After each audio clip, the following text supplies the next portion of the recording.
Welcome to Boxing Debate with the Goon.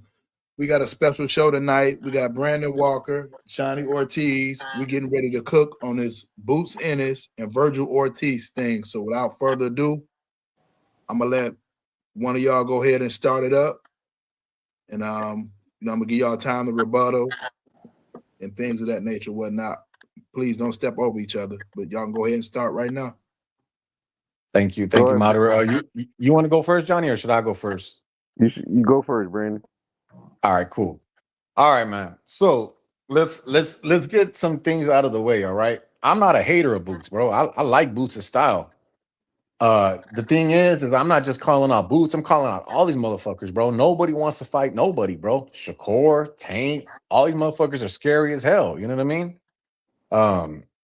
And that's my problem, bro. But with the shit I don't like about the Boots Virgil situation, it's like I don't care if you think Boots knocks out Virgil. That's cool, bro. That's entitled to your opinion. Boots should be the favorite in that fight. You know what I mean?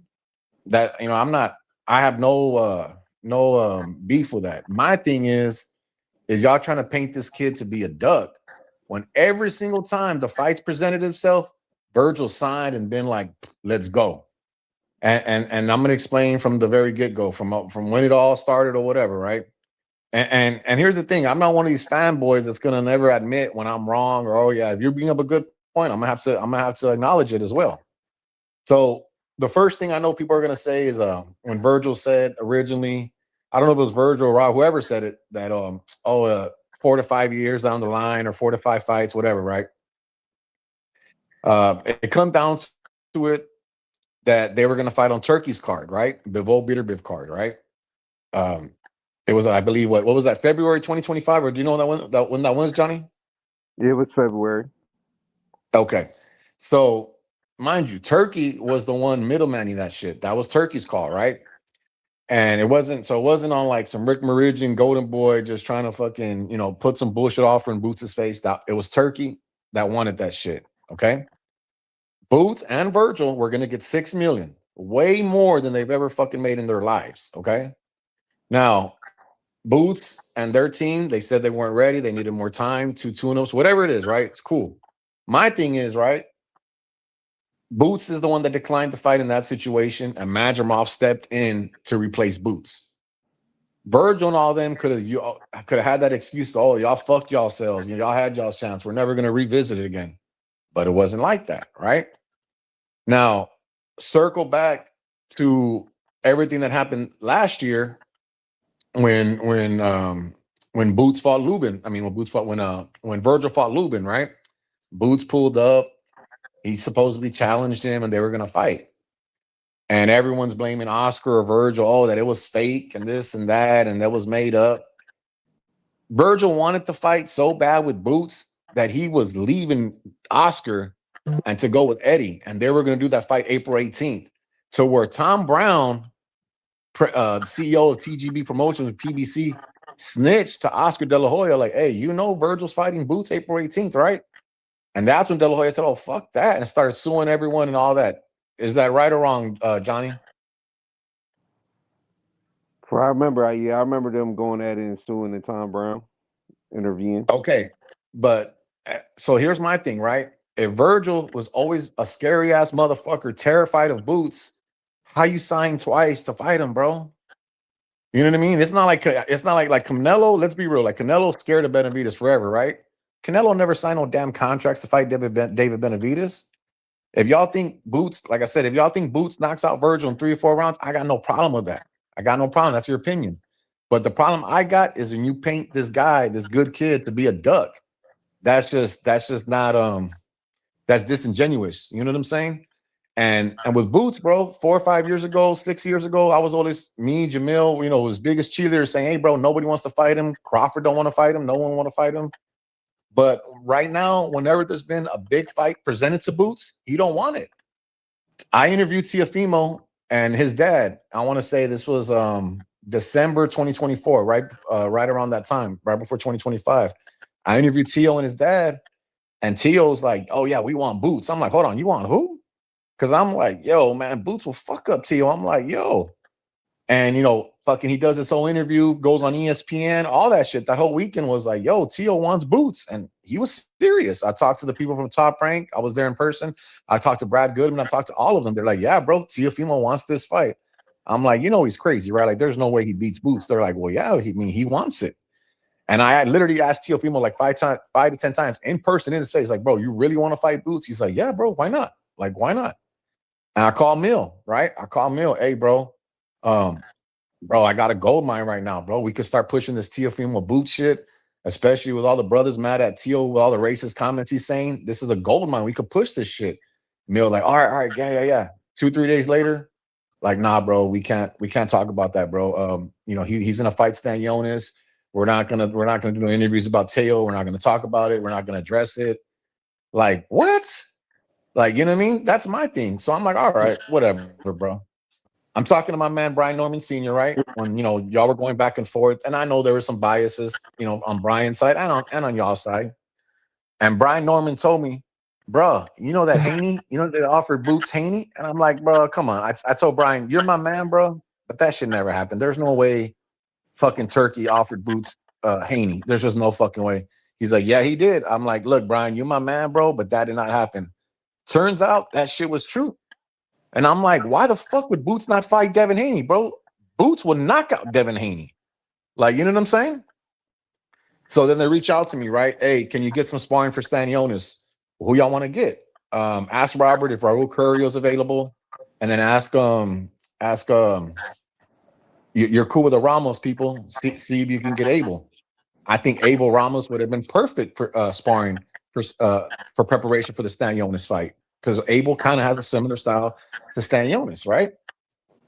And then it comes out, Boots is ready to move up to 54.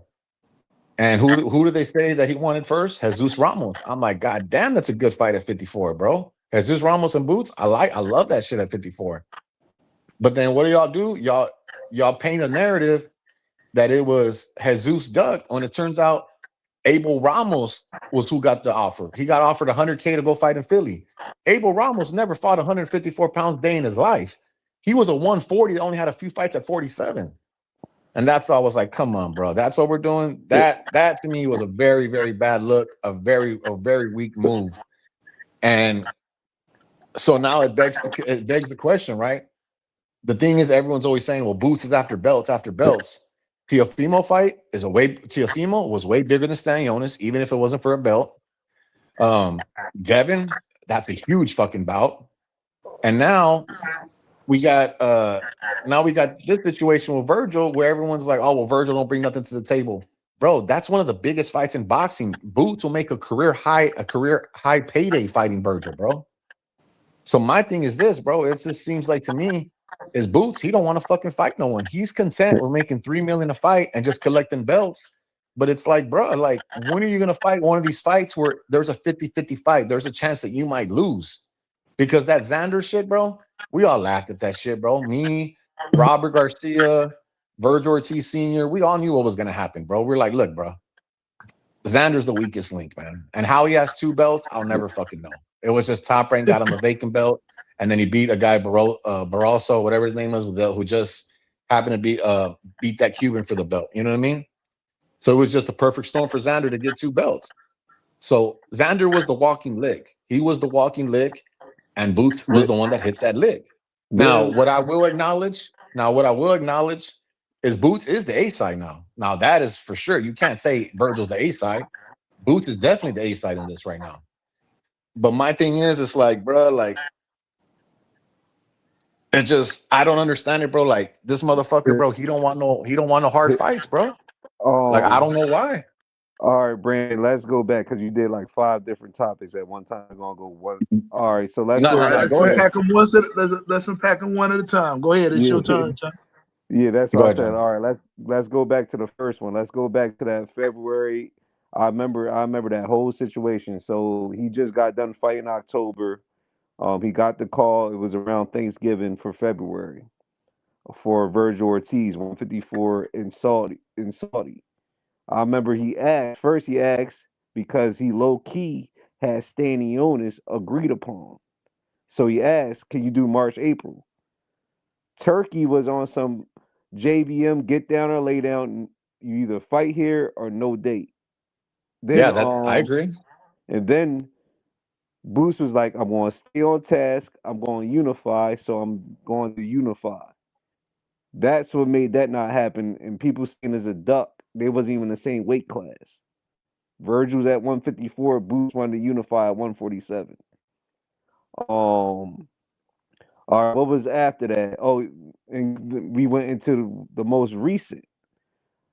Boots re-signed with the Zone and Eddie Hearn. He re-signed, having that Hey it's going to Johnny, fight can I Virgil. pause you? Can I pause you for 1 second, Johnny? I want to make certain I understand because I'm listening too.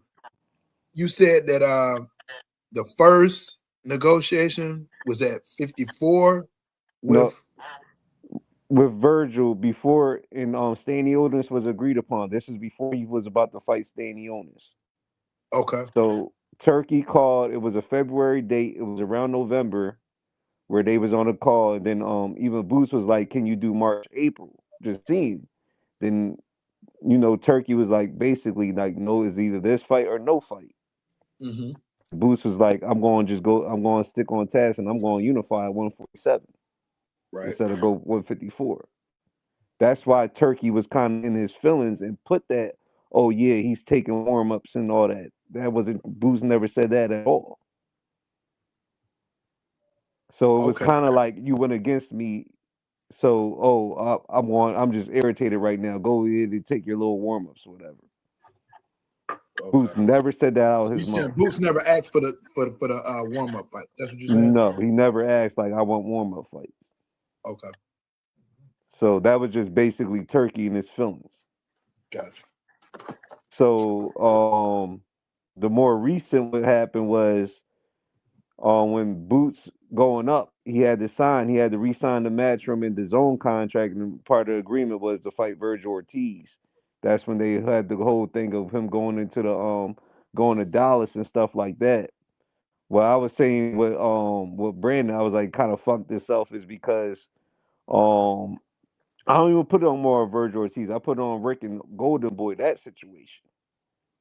It's like they now it's a whole beef, and what made Virgil look bad was in the ring afterwards, which I think Virgil be getting advice.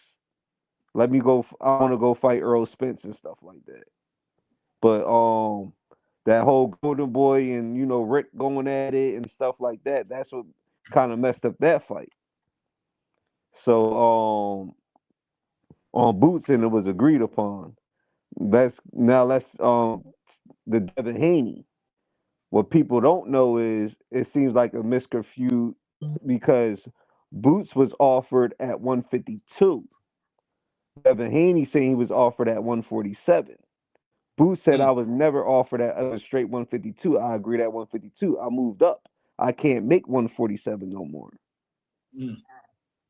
So that was it wasn't no, oh yeah, I didn't agree to fight him, stuff like that.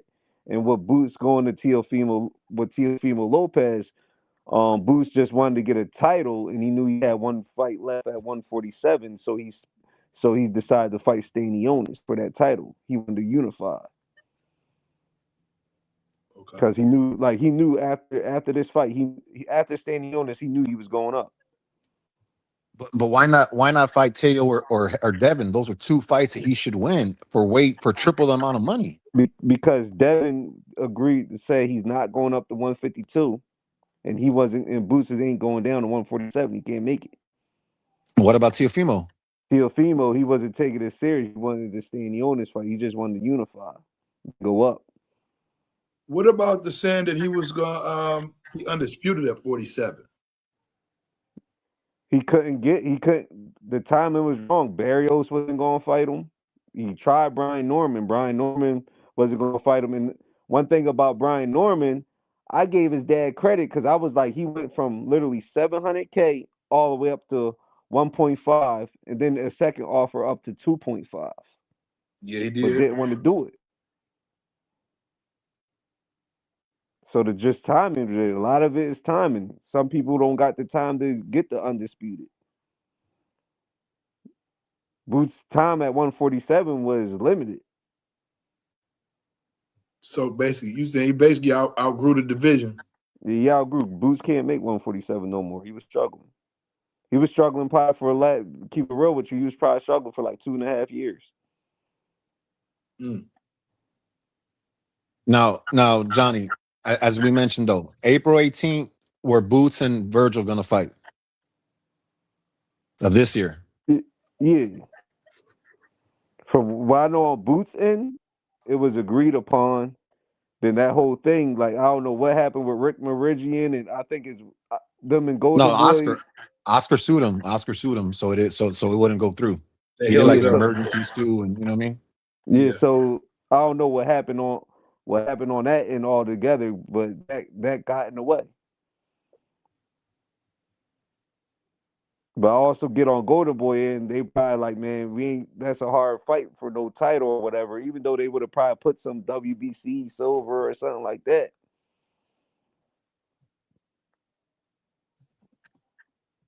But And when then I say when Virgil make himself look bad, it's just how I don't know if he's advised or what he be saying afterwards. It was like, oh, he's in the ring. I want to fight Earl Spence. Then it lead into a whole Rick Meridian and Oscar De La Hoya because supposedly on that meeting, the Zone had Golden Boy and Matchroom agree upon it for part of the, I guess the Zone deal. So that's probably I could see on the back end. Rick was probably like, "Hold up, we didn't agree upon that." And that's when Oscar was like, "Oh, trying to diss Rick, like, oh, your manager can't promote for the network and can't do this and that." So it's kind of like Virgil just in a crazy situation. That's where I'll be like, "Yo, kind of fucked himself." so did Virgil ever duck Boots? Did Virgil ever personally duck Boots? Yeah, I wouldn't know that, but over that side, I would say yeah. but how? Oh, no, okay. But how did he duck Boots? That's what I'm saying. Like, how did he duck Boots? When it was a time to fight, that's what I'm saying. When I'm talking about on that side with his manager and Golden Boy and how they was presenting it, the fight was there. Then all of a sudden, they got into it. That's why I said, was it Virgil himself? I'm not sure about that, but his team looked So crazy. you saying he may not have ducked, but maybe it's his team duck it? Is that Yeah, what I'm his hearing? team. Tony Look, Review, and put up. I'll say, and this is one thing that we're missing out as well that we're not talking about either, Johnny. Yeah. The reason there was a lot of hang up in November, December of last year for the fight to get made was the money. Because what was the first fight in Turkey and Saudi? They were getting $6 million apiece. Now that shit was gone because you know how Turkey is. The one thing I will give you, Turkey is on that get down or lay down shit. If you don't agree to his deal or his offer, he's not going to offer you no more fucking fights. That's why you're not going to see Boots in Saudi no more. You know what I mean? Or ever. I don't think Boots has ever fought in Saudi, period. You're not going to see Boots on one of those Turkey cards. So when you say that get down, lay down shit, that's facts. That's how it is. But here's the thing. They were getting offered $6 million to fight 2 years ago. The fight's way bigger now. They were only getting offered 3.5 plus pay-per-view. That's what the problem was. And everyone wants to be like, oh, well, just accept it, just accept it. How the fuck are you going to go from 6 million to 3.5? And you know how pay-per-view is. It's not like they're going to do fucking crazy numbers on pay-per-view. You know that. But that's why I said on Rick Meridian side, he probably like, hold up, with Golden Boy, hold up. I didn't agree to it. That got to them because supposedly Golden Boy agreed it to the network. So that's why I say it looks crazy. That's why I was like, I ain't blaming it all the way on Virgil. On Virgil and it's just all his responses and stuff. That's why I said what he's advised. And That then getting when it to the comes to whole Virgil. go ahead. I just wanted to say real quick, getting to the whole Virgil and Spence shit, I was there in person, bro. And what this was, that fight was in Dallas. Spence was there in attendance. PBC was there on behalf of Erickson Lubin. So everyone was asking, hey, would you be open to a Spence fight? Because, bro, Ortiz and Spence, that's been a rumored fight for years. And you know that'll do 50, 60,000 in Dallas. That'll fucking, bro, fucking Spence did 40,000 against a Cuban with Ugas in 2022. If Spence and Ortiz were to fight, that's easily 50,000, bro. And that's why Ortiz always said, yeah, that's my dream fight. Bro, all the reporters, everyone was asking him, "What do you think about Spence? Spence is here in attendance. Would you fight Spence? Would you? Boots is here. Would you fight Boots?" Those were multiple questions being asked. But So it's not like. Go ahead. if on that situation, I kind of looked at it crazy because I looked at it like I'm not sure how close it is. From Dallas, that's like on our end if like Boots was to call Danny Garcia out. Nah, bro. I mean that's not a fight. No one's ever talked about Boots and Danny Garcia fighting. Spence and Ortiz has been a talked about for years. It's just like this. When Crawford and Spence were the top dogs, what if they always ask Boots, who would you want to fight, Spence or Crawford? They would always ask about both. That's all that Texas situation was. They were just asking about both. And that's why, I mean, shit. Me and Robert. We talking about guys, they came up in the same city, the same gym, and one is basically on his way out. Nah, I mean, Spence was on his way out. Spence was done. But here's the thing, right? Let's say Spence would have said, "All right, you know what? Instead of fighting Zoo, I'm gonna do a farewell fight against Ortiz in Dallas."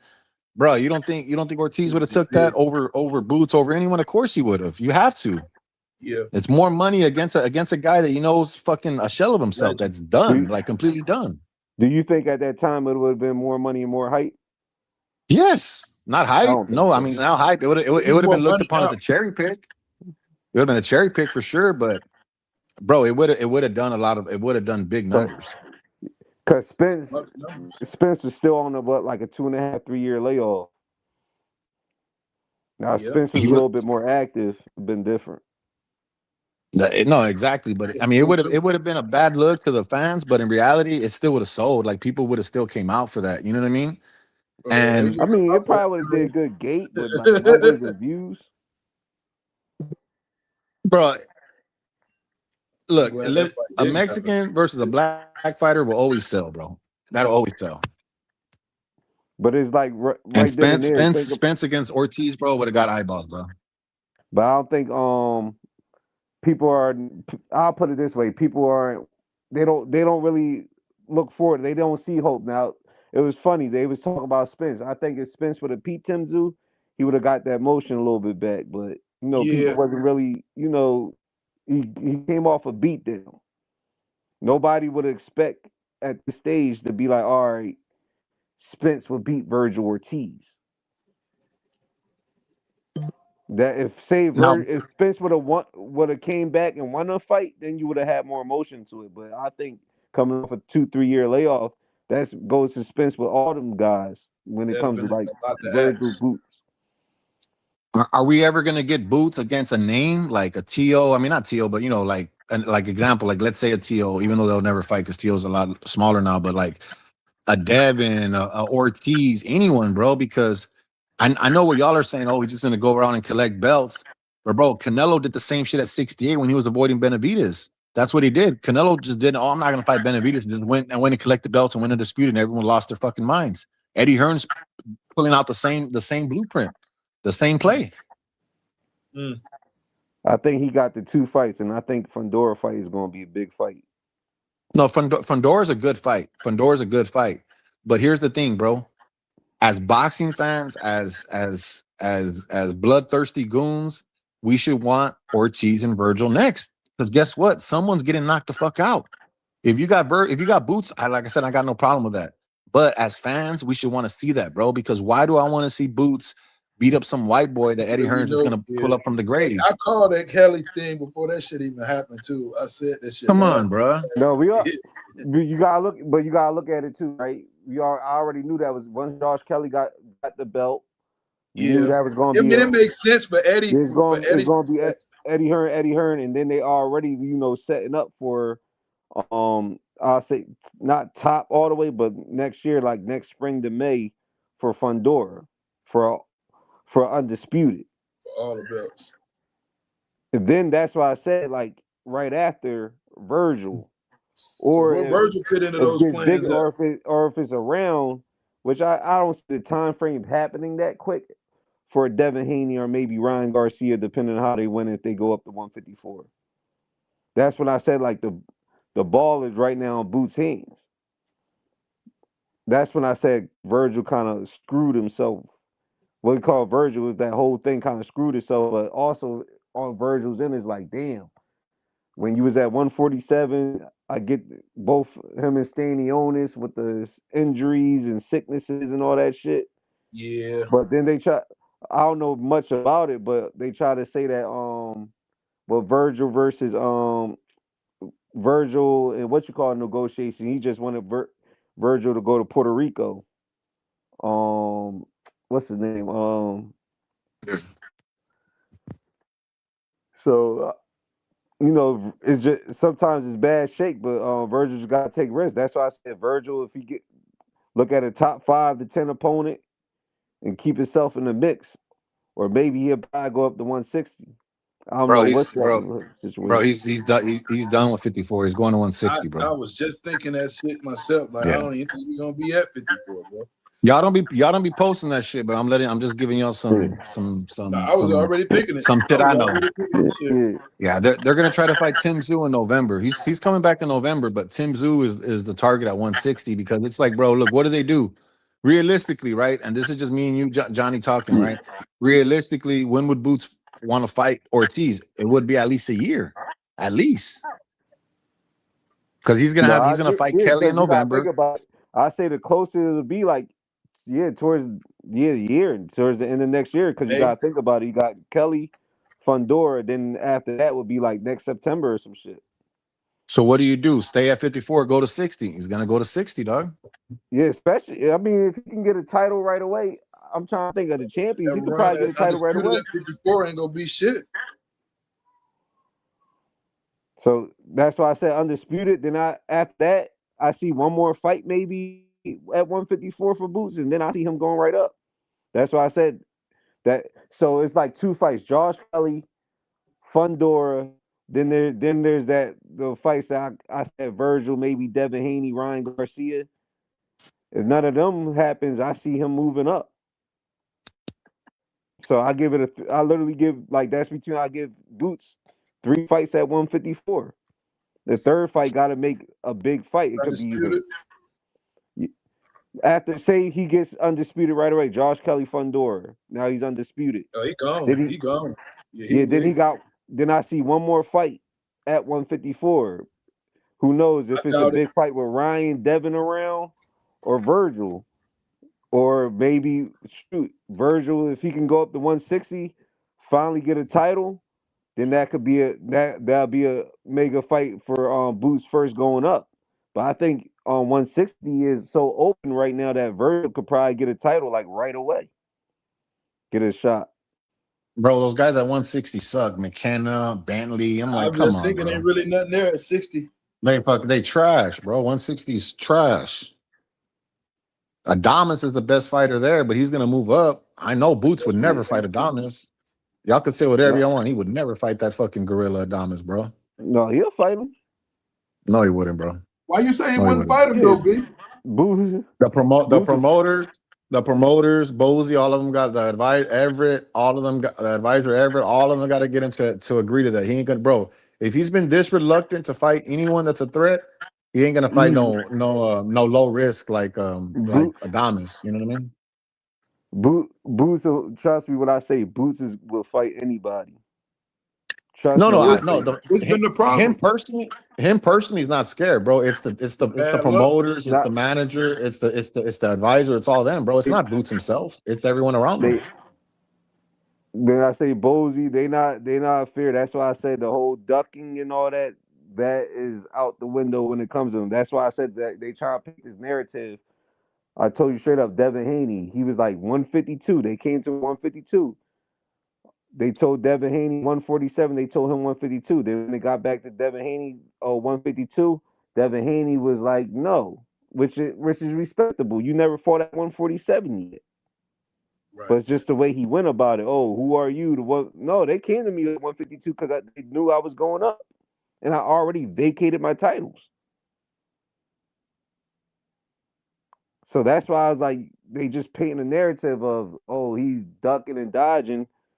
The number one target on his 154 radar is probably the most awkward, toughest fight, and that's Fundora.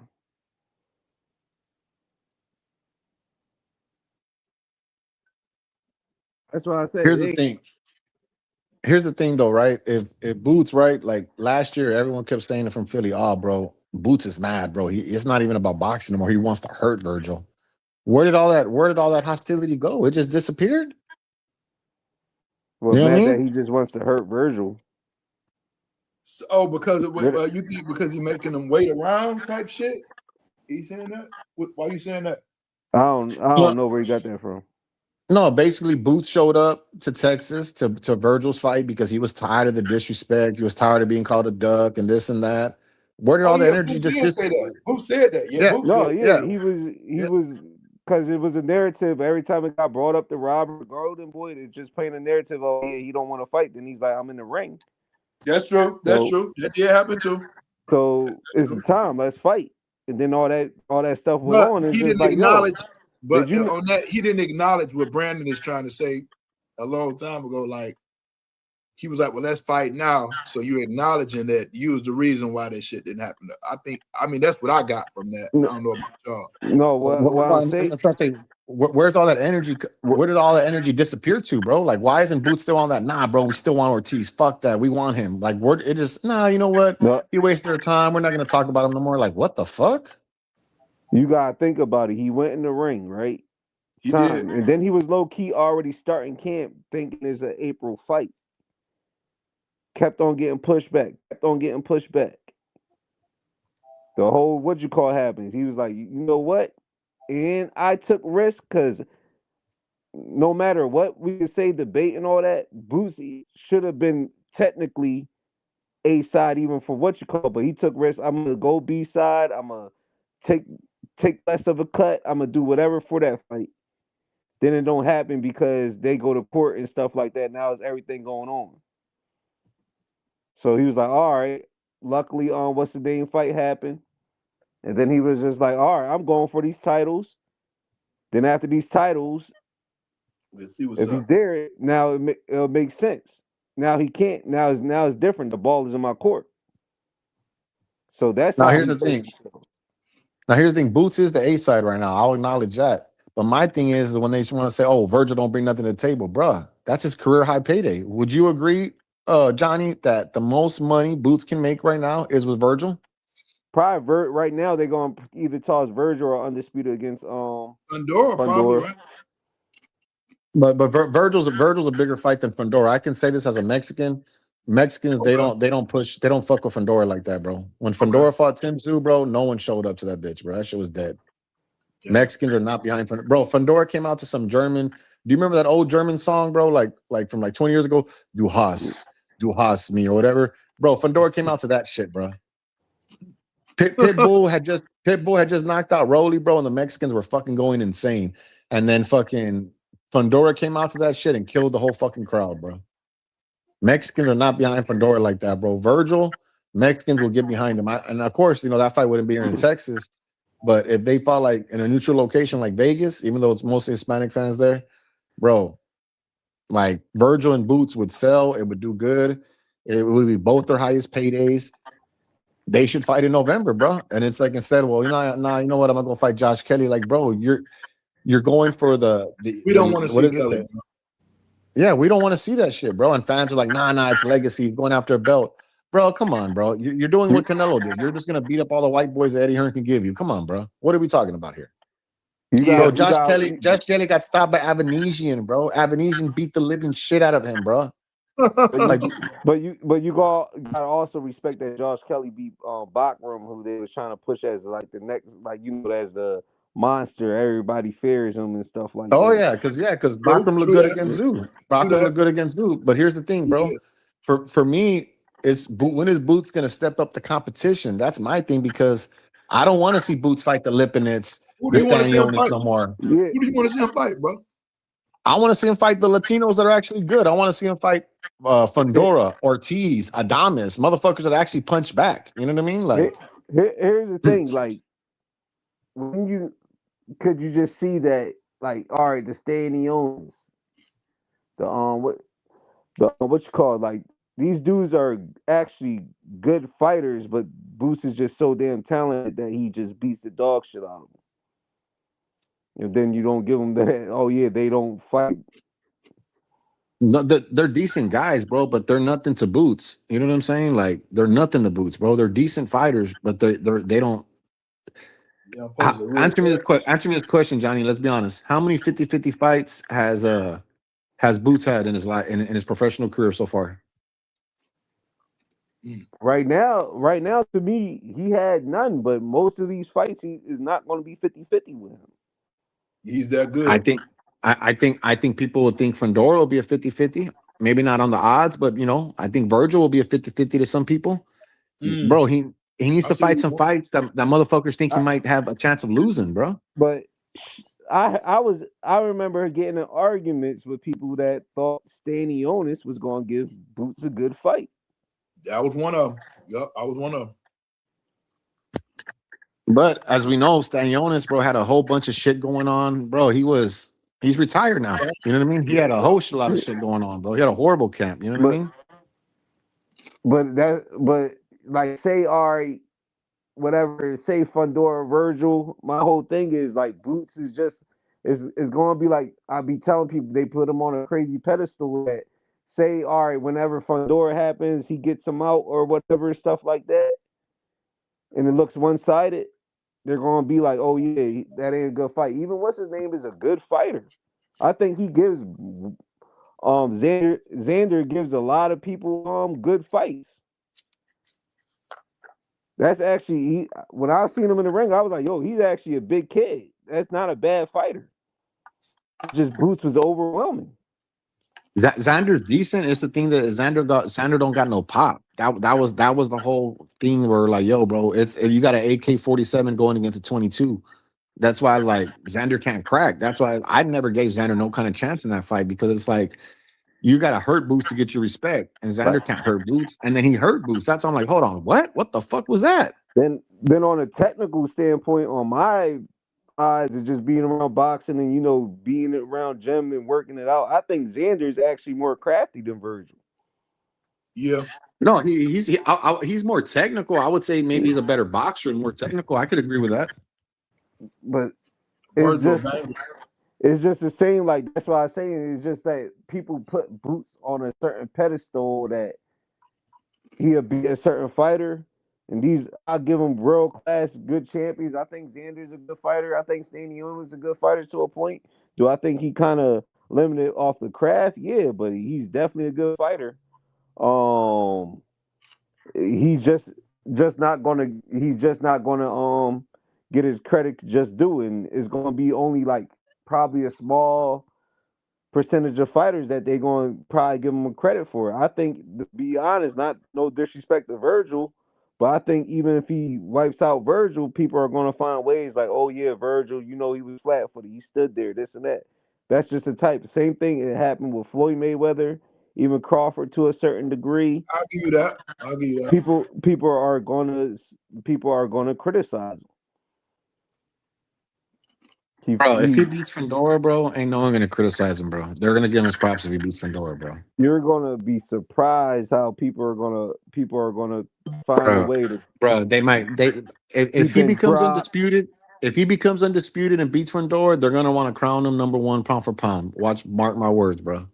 No, but I'm talking about he's still gonna have people that be like, oh yeah, you see Eric Lubin dropped him. He was always vulnerable. You seen he got is going. He's just gonna Boots realizes it now. I've been telling him forever. You're gonna just get criticized and be one of them fighters that maybe hopefully after your career and all that you give props and all that. But Nah, but that same then that's thing. just hate that's just hating shit, bro. If he was to fight Fandora and Virgil Ortiz in back to back fights, bro, there ain't nothing you could say. But my thing is he don't have. It's not so much him, but it's his team and Eddie Hearn as a whole. They don't have that temperament that they want all the smoke. Like I don't see that at all, bro. I see Canelo businessmen where you know what, we're gonna go and fight guys that are either too green like Munguia, Berlanga, and we're just gonna collect belts and collect wins. And brother, before it's all said and done, fuck, bro. If Boots fights these motherfuckers, he can be 55-0. And I'm not even over exaggerating. He can be 55-0 if he only fights these type of caliber of But you guys. got, but you gotta That's look true. at it right. To be honest with you, Virgil only got punished, but to me, I don't think Josh Kelly got anything to really make Boots respect him. But he's going to have to really figure Josh Kelly out. Josh Kelly kind of crafty. Does he beat Bro, Boots? it's just No.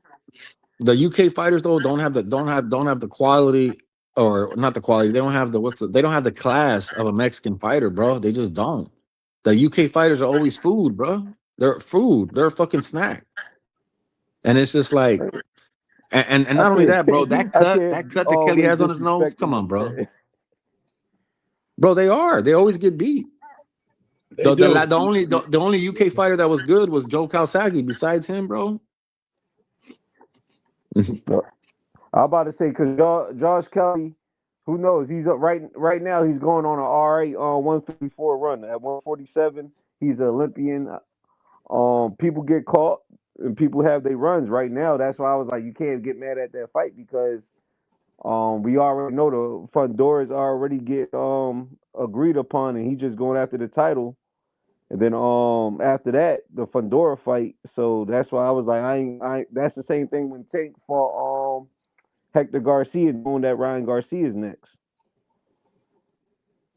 If let's say by some way Kelly's not ready in November of this year, right? It's because honestly, bro, the people I've talked to and this they all told me there's no way Kelly's gonna be ready this year. There's just no way. With that cut on his nose, there's no way. Why don't we visit Ortiz and Boots? Why don't we visit it, bro? Like, what's the holdup? If he can't fight Josh Kelly next and stuff like that, and Fundora's not available because he ain't gonna be available till like probably April, May. I wouldn't mind Virgil.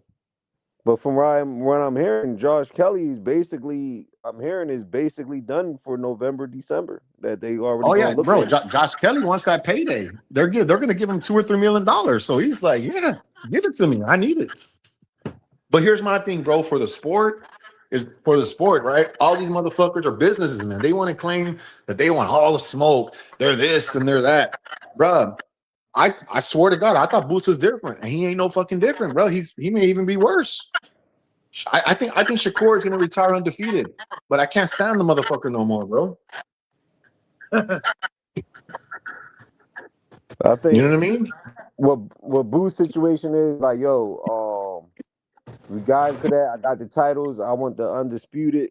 That's why I said I think Virgil. I can see Virgil right after Fundora, unless the only fights that will probably be bigger fights than Virgil if somehow Devin Haney or Ryan Garcia was to move up to fight Boots. Besides that, I think that'll be the next opponent, and it'd probably be shoot if Virgil go up to 160 and he snag a title. But that's the only two fights that I see that's probably bigger than Virgil. If somehow Ryan Garcia or Devin Haney was around to move up, but besides that, I don't see it. I see Virgil as the third fight. That's why I was like, I think Boots got 3 fights at 154. See, the only thing that really I didn't like is that everyone tries to paint this kid to be a duck when he's never, not once, refused to fight. That's my problem, bro. And you even admitted it. Boots had refused to fight for whatever his reasons were. He did. And that's my only beef with all this, bro. Like, But if y'all think Virgil's food for Boots, I kind of problem that you could think that. But when y'all paint the narrative that he ducked him, that's a flat out lie. my point with what I'm telling you, Brandon, is with his team on how they went about everything. Even that's why I was like, you're advised. It's like you go in the ring, that's the fight that was technically supposed to be already made. Then right after you're talking about going, you went to the media and going media runs like, no, my fight is Spencer. I ain't really worried about Boots and stuff like that. Supposedly at that time we thought the fight was made, like that was next, like it was signed, and then the whole situation with Rick and Oscar and Golden Boy and stuff like that. That's what makes it look bad. But That's why I was again, like, the am I hang putting up, it all the way on Virgil? No, but the hang up because I was the know money Rick. as well. Yeah, Because with because Turkey, it Rick. was 6 million, and y'all going to 3.5 million for this one. So it's like, goddamn, bro. That's like But 2 fights. that's the situation. That's what probably Rick. I don't know what happened with Rick and Oscar De La Hoya, because that Rick was like, hold up, we didn't agree upon nothing, but Oscar and Golden Boy agreed upon with the DAZN deal. That's when going back to. That's why I was saying going back to 147 when Boots was at 147. Turkey was on some get down or lay down shit because he was like, "Can you do it March, April?" He was like, "Nope, this date or not." Yeah, And Y'all because let they me do know that when for Riyadh season. y'all let me know when y'all ready for other people to come on, bro. they can come up. Yeah, whoever can come on. I just wanted to get my shit off because the other people are trolls. They don't really know. Johnny knows, like, you know what I mean? Like, I only want to speak to the motherfuckers that actually know what's going on. You know what I mean? Okay, yeah. I got my co-host on now, man. You know me, we try to keep it what it is over on this side, man. We give everybody a chance. Y'all both was cooking. Damn. Now, I will say this, right? Since Virgil is done at 54, between us on this stream, what do you think the new narrative will be? Well, if you asking me, I can only speak with me personally. I didn't like what happened with the Virgil shit. At first, I was with it, and then when he started acting like that and with the legal stuff, I didn't know what the fuck to think. Now, that's a good fight. I definitely feel that that's a good fight.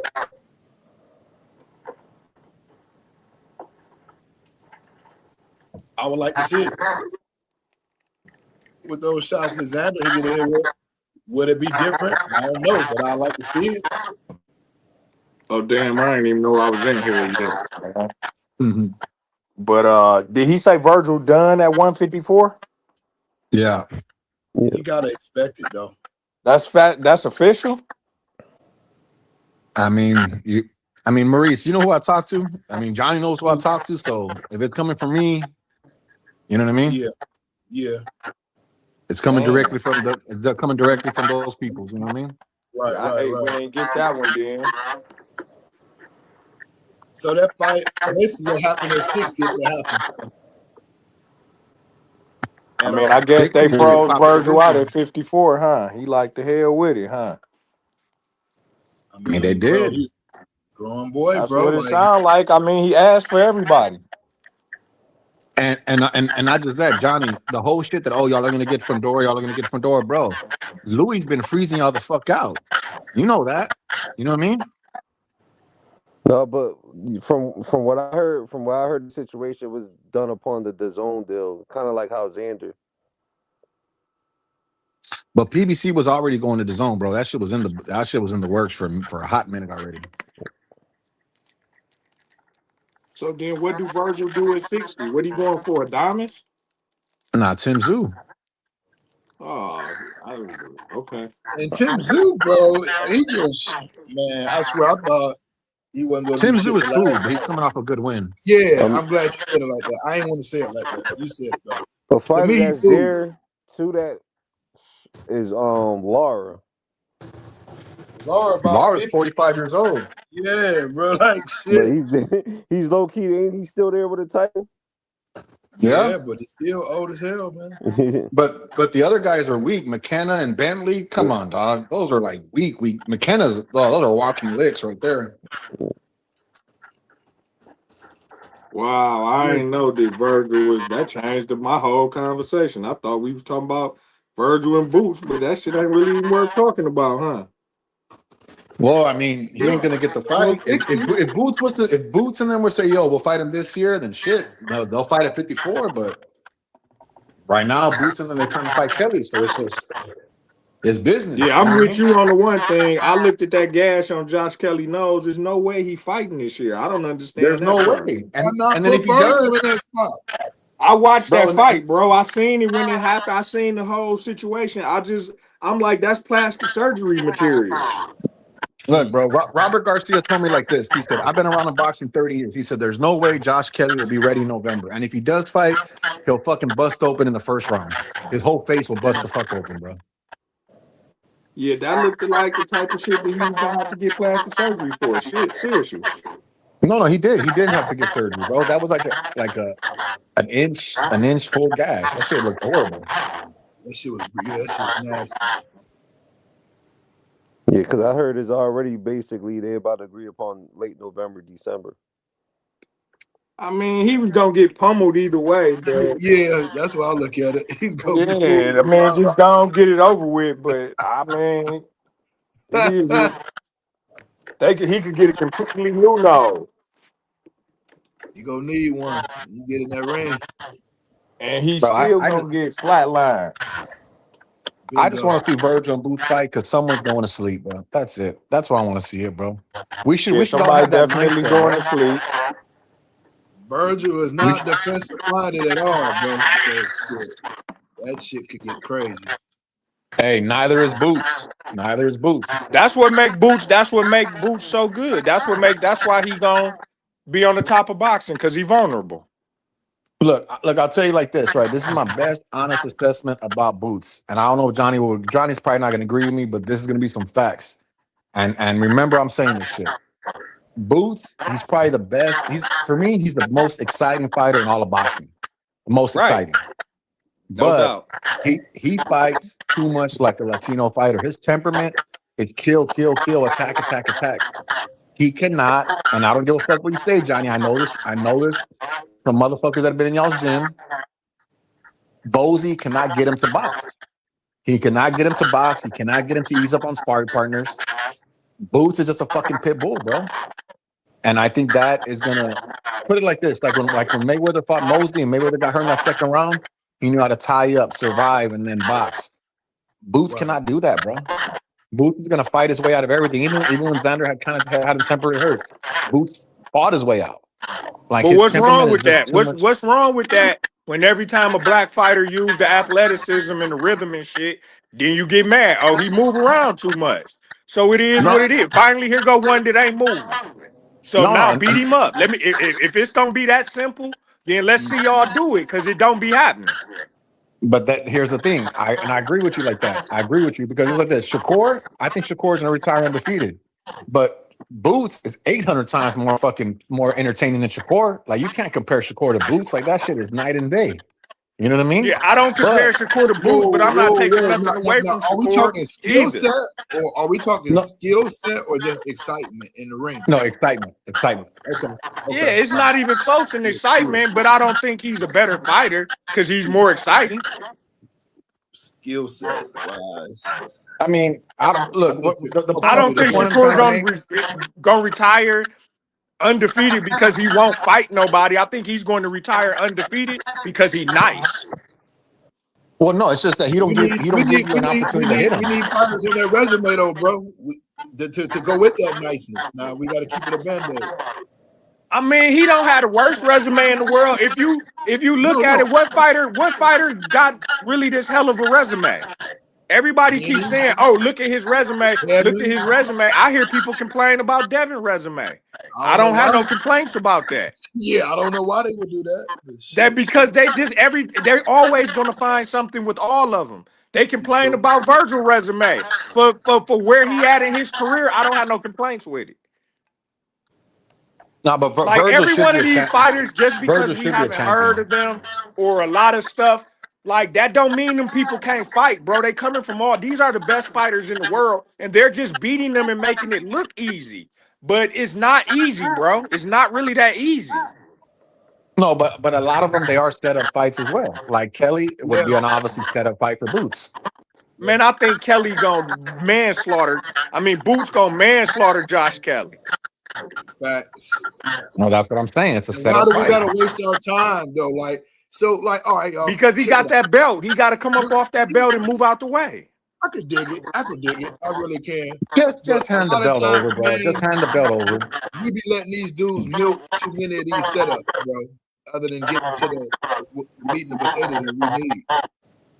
They got to grind, but see, you not as a fan, yeah, but you got to the promoters, man. They got to get as much money out of each fighter as they can, so they got to stretch that shit out. Man. But you know what, bro? It's not.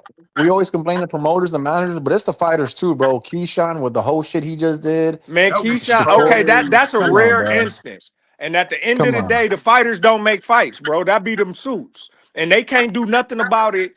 Keyshawn won't fight again if them people tell him they mad about that. Keyshawn won't get another fight for a year and a half if that's what they want to do to him. Before that play even went down, D, didn't I say that shit wasn't gonna work, bro? They thought it was gonna back Devin into dropping that belt. They thought. Nah. You gotta get in that ring, bro. No, I think what really happened is Keyshawn know how much money Devin Haney gonna get paid, because from Yeah, what I understand, he was Top Rank talking was about only paying $6 million, but DAZN was going to make up the difference because he has a minimum with them. So yeah, he has a 8-figure minimum with DAZN. They were period. going to pay him the rest of that money. I think Keyshawn got wind of that and figured, if I'm fighting Devin Haney, I'm gonna get more than some fucking $3 million. And when he found out he wasn't, he got mad. Yeah, And no, but not just that. It's the percentage that he got to give up too. Keyshawn got Jay Prince as a manager. Jay Prince collect 30%, bro. off the top. 30. That's why I was telling you that money he was gonna get, he wasn't even gonna get $1 million after all that shit was over with. Look, Yeah, would you have done it then? I don't think Keyshawn is scared of Devin Haney. I don't think he was gonna win either. But I don't think that all these fighters just petrified of each other, bro. I hate that no, part of boxing and the boxing fans. They're it's not that scared. what? Sometimes it's actually the money. Like, I'm not No, it's doing all that about for the that money. money. But here's the thing, Dougie, is that they're overpaid, so now they don't want to fight unless Man, they're you getting can't fucking tell paid a nobody shitload of they money. overpaid, bro. There's no such thing. The value of a thing is how much somebody willing to pay for it. So if they willing to pay him $10 million, then that's what it's worth. So there is Bro, no overpaid. It's how bro, much Connor you, however Connor much Ben is somebody making willing more to money pay than for David it. That's how Benavidez. much it's That's worth, bro. overpaid.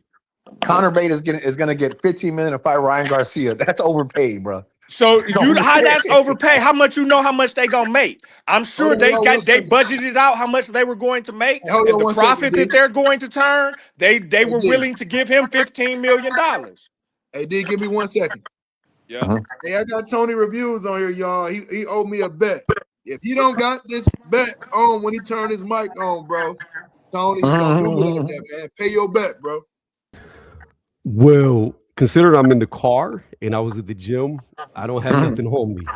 All right. Get at me, What, man. what I was ain't what gonna was the lie. bet? What I was got the I bet got to though? wear a TC shirt. You I gotta put got that it. bug gear on. But when Uh, you go live? Because I haven't seen you live in forever. Shit, we've been going live, bro. Let me look at your channel. Is it mhm. early or at night? We be doing it like around 7 p.m. Eastern. Every week? For like probably like the last couple of weeks on a Yeah, consistent basis. prior to that is like you wasn't going live at all, is what I'm saying. Like this is my No, first we time was going seeing you. sporadically. We was going sporadically, you know. Hey, All hey, right. Well, Goon. if you keep that consistent, then I'll be able to catch you to wear that Damn, it went t-shirt. out on me. We got you. Hey, Goon. Hey, I want to say something before I forget, and this is I want to point this out to all of y'all, and I want y'all to give me y'all feedback, what y'all think about this. So, bro, you know how they were saying that Haney and Teal were gonna go to Zuffa, bro. You know why they didn't go to Zuffa? Why?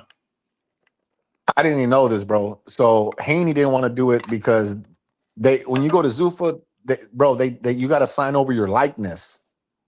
So all that Yep. all that DHP and all that shit. That's what Devin was like. Nah, it's like nah, bro.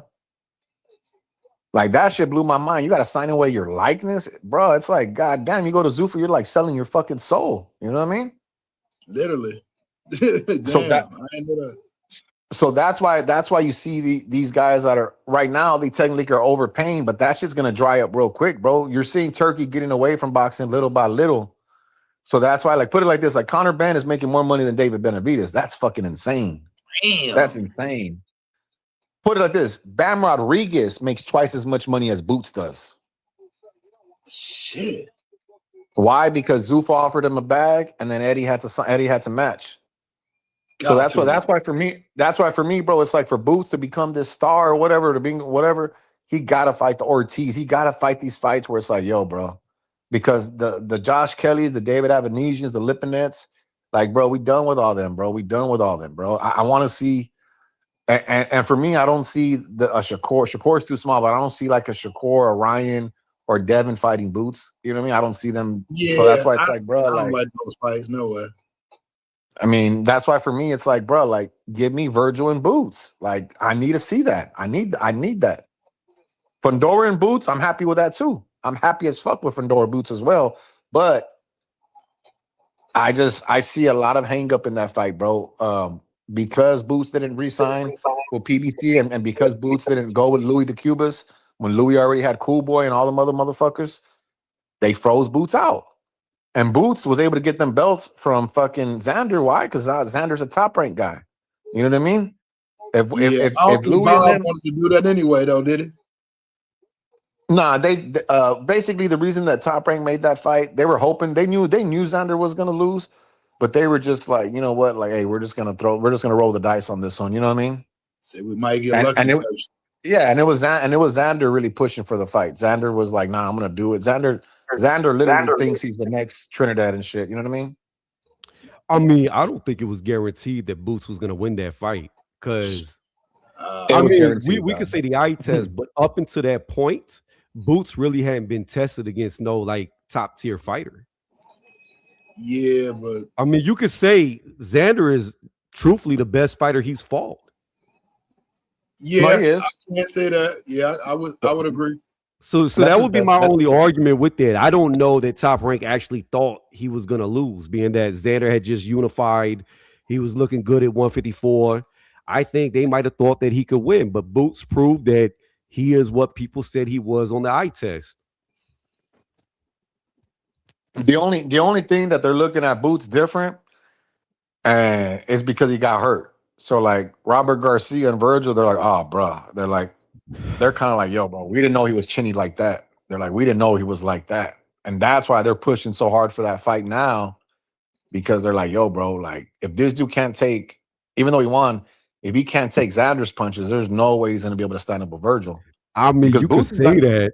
You could say that, but at the same time, Boca Chuck, my bad, was hurting Virgil. And in my opinion, beat him. Oh, well, I mean, it was, look, I'll put it like this. It was controversial, but if Boots and Virgil Virgil lost. I don't care how big of a fan you are. You know Virgil lost that fight. No, well, I didn't score it round by round, but, you didn't have to score it. You know who won that fight. Bro, I didn't watch the whole fight like that though. That's what I'm trying to say. Look. Every fighter has an asterisk. Every fighter has an asterisk. That just happens to be Virgil's. So yeah. But here's the point. Like I was talking to my man Mike earlier, right? And I was saying, yo, bro, I think Boots is chinny. And he goes, well, Virgil's been dropped multiple times. And would you say Virgil's chinny? Yeah, I would.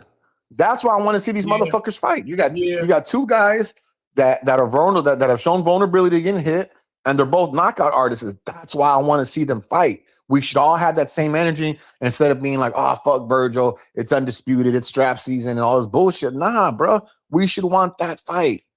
Because guess what? We're not going to get Shakur Tank. We're not going to get none of those other fucking fights, bro. We're not going to get. My question for you is this. What makes Virgil good? What has he done? What do you mean, like his resume, or what do you mean, like his skills? Or what makes Virgil Ortiz the best guy at 154 where he ain't never beat a champion? He ain't never even held a belt.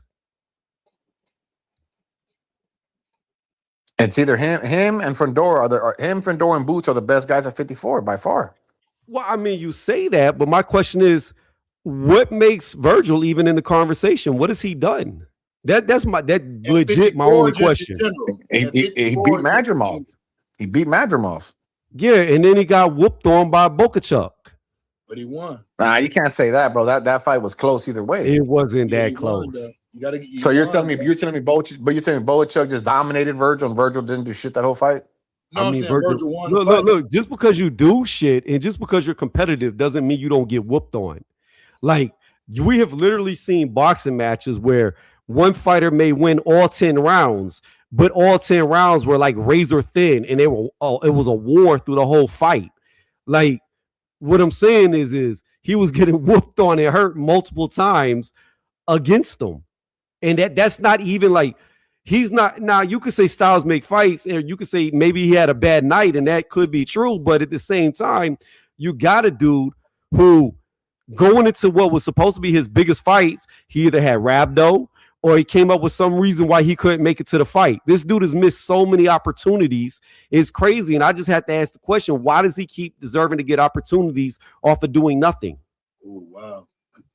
Good question. It's not so much of doing nothing, bro. When he fights, he wins, and he's a name. That's the way boxing works. But my point is, his biggest fights that he was supposed to go into, something always happens to where he can't show up. You talking about the it's not. That doesn't always happen. He had rhabdo, bro. He got sick.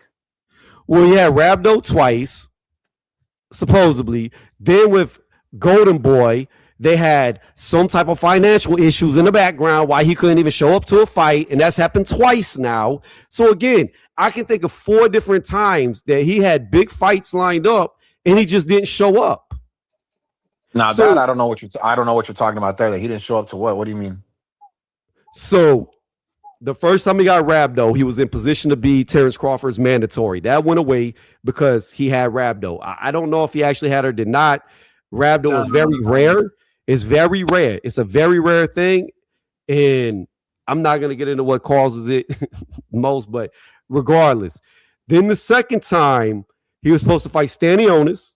Allegedly, Rabdo hit a second time. Then he sits out forever to go to 154.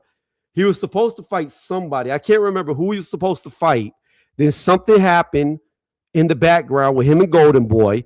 Then most recently, he was supposed to fight Boots, and him and Oscar had a fallout, again, allegedly, in the background.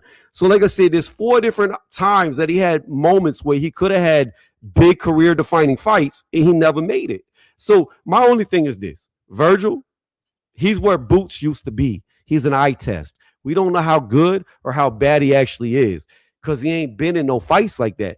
But why should Boots step backwards to fight Virgil when he could fight for a belt with Kelly or fight for a belt with Fundora? Kelly, don't nobody want to see that shit, man. Bro, but that's not stepping backwards, bro. Ortiz is the most money available to him. How is that stepping backwards? That's the biggest fight. I don't think it is. I think he makes way more with Fundora or Kelly. Bro. Okay, so check this out. Check this out. Get off the stream. No, I'm not. Because have you ever seen how the UK comes out? Yeah, bro. Boots is not fighting in the UK. Boots can fight Kelly in the UK and do huge numbers. But he's not fighting him in the UK. How do you know that? How do you know that? Johnny, is Boots gonna fight him in the UK? Is Johnny still here or now he left? I think he left. My thing is this. What leads you to believe that he wouldn't go to the UK to maximize his dollar? Because he likes to fight in Philly, bro. And he's the A side. He's not going to the UK, bro. I bet you any amount of money. Who's he signed with? He signed with Matchroom. And who is Kelly signed with? I believe he had he's not with Matchroom, but Eddie has him. Eddie has him for these 2 fights. Eddie has his rights for these fights. Kelly has been with Matchroom this entire time, his entire career. So again, Eddie is the A side when it comes to his 2 fighters. And if Eddie wants that fight in the UK for unification, Eddie can make it because he owns both the fighters, so to say. They're contractually obligated to him as their promoter. So here's the difference. You got to get Boots to agree to go to the UK. But why wouldn't Boots agree to it? You could say, Boots, we're going to let you fight for a unification with Kelly in America, but you're only going to make $3 million. However, we're going to send you to the UK and give you 10, 15 million. Bro, he's not getting no 10, 15 million, bro. I'm telling you right now, if Boots Ennis fights Kelly in the UK, they are going to do at least 50,000 in a stadium. Bruh, Turkey couldn't convince Boots to go to Saudi. You think he's gonna convince? You think Eddie's gonna convince him to go to fucking the UK? Come on, bro. If Turkey can't convince him to go to Saudi for a career high payday, you really think that shit's gonna happen, bro? Who was he supposed to fight in Saudi? Virgil. You forget? Why didn't the Virgil fight happen? Boots declined. He wasn't ready. We just had this conversation. You're gonna have to pull up that receipt where Boots said he wasn't ready for Virgil. Maurice, didn't we just talk about this with a guy that's in Boots' camp? Yes or no? I don't believe that shit at all. Anybody can say that. I don't believe that shit at all. Let me see. You don't have to believe it, bro. It's reality. No. I do. What I want is empirical evidence. I don't want some fucking rando saying, "Oh, I was there. I was cleaning the floors and mopping them." Here's the fact of the matter. Go on Google. You have the access to the world at your hand. Go to Google and show me where Boots declined to fight Virgil. Google is the truth. Did Madrimov replace Boots? Yes or no? Yeah. I mean, bro, everyone knows this, bro. Literally, we just had a guy that's a very good friends with Jaron Ennis on this line that told us the same shit. And these motherfuckers will cap for Boots all day long. All fucking day long. He wanted to unify at 47. That's why he didn't want to take the fight with Boots at 54. That was his excuse. Turkey put it out there, bro. Turkey's the one that put it out there. Hey, Boots does not want to fight Virgil. Turkey put it out there. Here we go. Embarrassing. I got you. This is the only time they ever went into negotiations. Boots Ennis did not decline to fight Virgil Ortiz Jr. Both fighters actually agreed to terms and targeted dates in early 2026. The fight ultimately fell apart due to legal and promotional roadblocks, specifically a Nevada court injunction. You're talking about this year, involving Ortiz and Golden Boy Promotions. Prior to this, they have never been in negotiations. Yeah, bro, you're not listening, bro. They were supposed to fight in Saudi in February 2025. Turkey was the one trying to broker that fight, trying to make that fight between the two. Boots declined. He didn't want it. He said he wasn't ready. He wasn't ready for 54. He wanted more time. And that's why there were no negotiations on that incident. But what is that then? Those are negotiations right there, bro. If Turkey calls you and offers you a fight and you don't do it, what was that? That's a conversation. Conversations are negotiations, bro. I mean, it's a conversation. It's not negotiating. Negotiating is when two people come to a head and talk about something. I mean, that's negotiating. Okay, here we go. During your timeline, explain this to me. Virgil Ortiz was having health issues. I'm looking it up right now. So how were they going to fight when Virgil Ortiz couldn't even fight? Bro, he fought Matrimov and he beat Matrimov. What are you talking about? Where do you see? Please show me, because I typed in exactly what you said. Nothing comes in. Nothing comes up. Nothing shows. Nothing appears. Nothing manifests. Nothing's in the multiverse, however you want to word it. Nothing is in the quantum physics realm of saying that Majmarov stepped in for Boots Ennis. It doesn't exist. Yes, it does, bro. Unless you're not looking for it, you're not using Google correctly. Everyone knows they were supposed to fight in February 2025 on the beater bib of all undercard. How you don't know this? Like, unless you haven't been following boxing, I have no idea, bro. But everyone knows this. Here we go. Timeline shifts. Initially discussed for a catchweight or what's weight bout hit hurdles as Ennis wanted 147, while Ortiz struggled to make limits, leading to postponed plans. Sounds like Ortiz was the reason why nothing happened. Bro, I don't even know. Bro, if you want to decline reality, that's on you, bro. How am I declining? Let me ask you a question. Virgil Ortiz was a 147-pound fighter. Boots Ennis was a 147-pound fighter. Why do they need to go to 154 when they're both at 147? Turkey was the one making the fight. That's what you're not understand. Answering my question. You're not answering my question. But that was Virgil. Virgil was already at 54. Boots did an interview after his fight talking about, 54 is looking mighty good. I might have to move up. And literally, they offered him the fight. He's like, I want to stay at 47. He had just did an interview, a post-fight interview saying 54 is looking good. I might need to move up. Bro, Turkey was the one trying to make that fight. It wasn't Golden Boy. It wasn't Matchroom. This was Turkey trying to make it for a Riyadh card. He gave Boots two options. You can either fight Virgil or you could fight Devin. He declined both. That's true. That's reality, bro. That's true. Like, how you don't know this is beyond me, bro. This you can find a million articles on this, bro. But that fight was discussed or talked about at 47. So but I'm looking right here. That team. I remember Ortiz's team declining that fight, saying that they needed more fights. At 47, that was they never got remotely close to fighting. It was always rumors. Oh, they should fight. It never got talked about. So Garcia never said, yeah, we like that fight. We'll take that fight in a heartbeat, but we need more. We need more time. We need more, a couple more fights before we do that. Right? Yeah. Maurice, didn't before Homeboy jumped on the live? Didn't I mention that, Maurice? Yes or no? Yeah. You did. Oh, yeah, that's what I'm saying, bro. Yeah, that was before I came in. I didn't hear that. So that's what I'm saying, bro. Here's the thing, bro. I'm one of these guys who's gonna acknowledge the good and the bad. When I prove you wrong, you can't acknowledge you wrong. I've been proving you wrong a lot on this conversation, and you can't be like, nah, you know what, bro, you right. No. Boots has not shown me that he's this. I don't give a fuck. I'll fight anyone. He hasn't shown me that, bro. Because there's been multiple fights presented to him, and they just go the other way. I don't know why, but that's what happens. I feel the same way as you, though. I do. I mean, like I've noticed that also. And see, here's the thing. I'm not trying to be cocky, but I'm not a fan on the couch. I talk to these people. You know what I mean? People call me for sparring. People call me, hey, what's going on with this guy? What's going on with this guy? That's why I know you know what I'm saying? Like Navarrete Foster. Navarrete Foster. I leaked that shit. I leaked that shit yesterday. You know what I mean? I got motherfuckers talking about, oh, it's not happening October 24th. Navarrete's manager is not confirming it. Yeah, bro, because guess what? When you leak something, a manager, whoever, they're not going to confirm it, bro, because they want the promotion, everyone confirm it. But when Navarrete and Foster's officially announced, motherfuckers going to be kissing my ass. You know what I mean?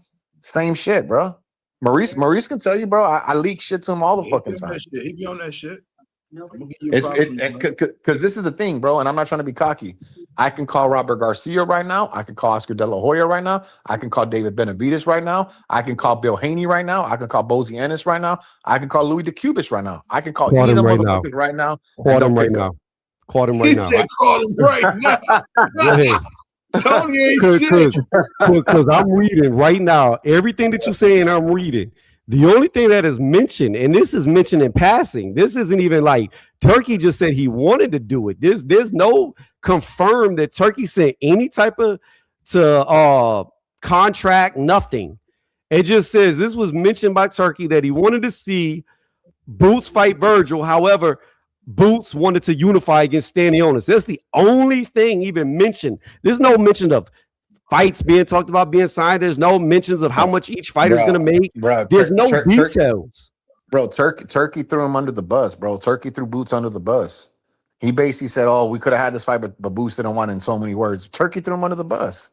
And when you talk about purse and money, contracts are nothing. So let's do this. Let's do this. If one guy is scared, here's my question for you. Here's my question. Just hear me out though. When you talk about contracts or whatever, bro, how many of us, right, have ever seen a contract in person?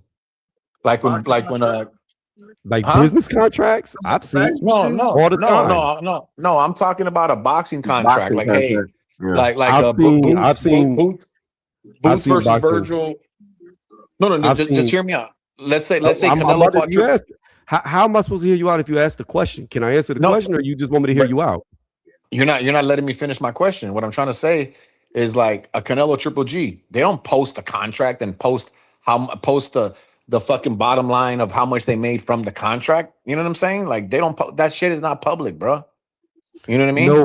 No. But what is public is that they go into negotiations. Like case in point, Virgil Ortiz should have fought Boots Ennis instead of Xander Zayas, but Virgil Ortiz was the one that wanted to have problems with Golden Boy to get out of the fight. But then all of a sudden, after the Xander Zayas fight is made with Boots and he has the fight, now Golden Boy and Virgil are good again. Get the fuck out of here. Yo, I'm dying. And here's what you don't know. Virgil was trying to leave Golden Boy because he was in a sign with Eddie, and that fight was already done for April 18th, bro. And Oscar didn't even know that shit. Eddie was gonna have both these motherfuckers, and you can't find that nowhere. Guess what, bro? Because that's behind the scenes shit. Because guess what? Who has a good relationship with Eddie Hearn? That's close to Virgil. Who has a good relationship with Eddie Hearn? Robert Garcia. And why? Because who does Eddie Hearn have that Robert has? Bam.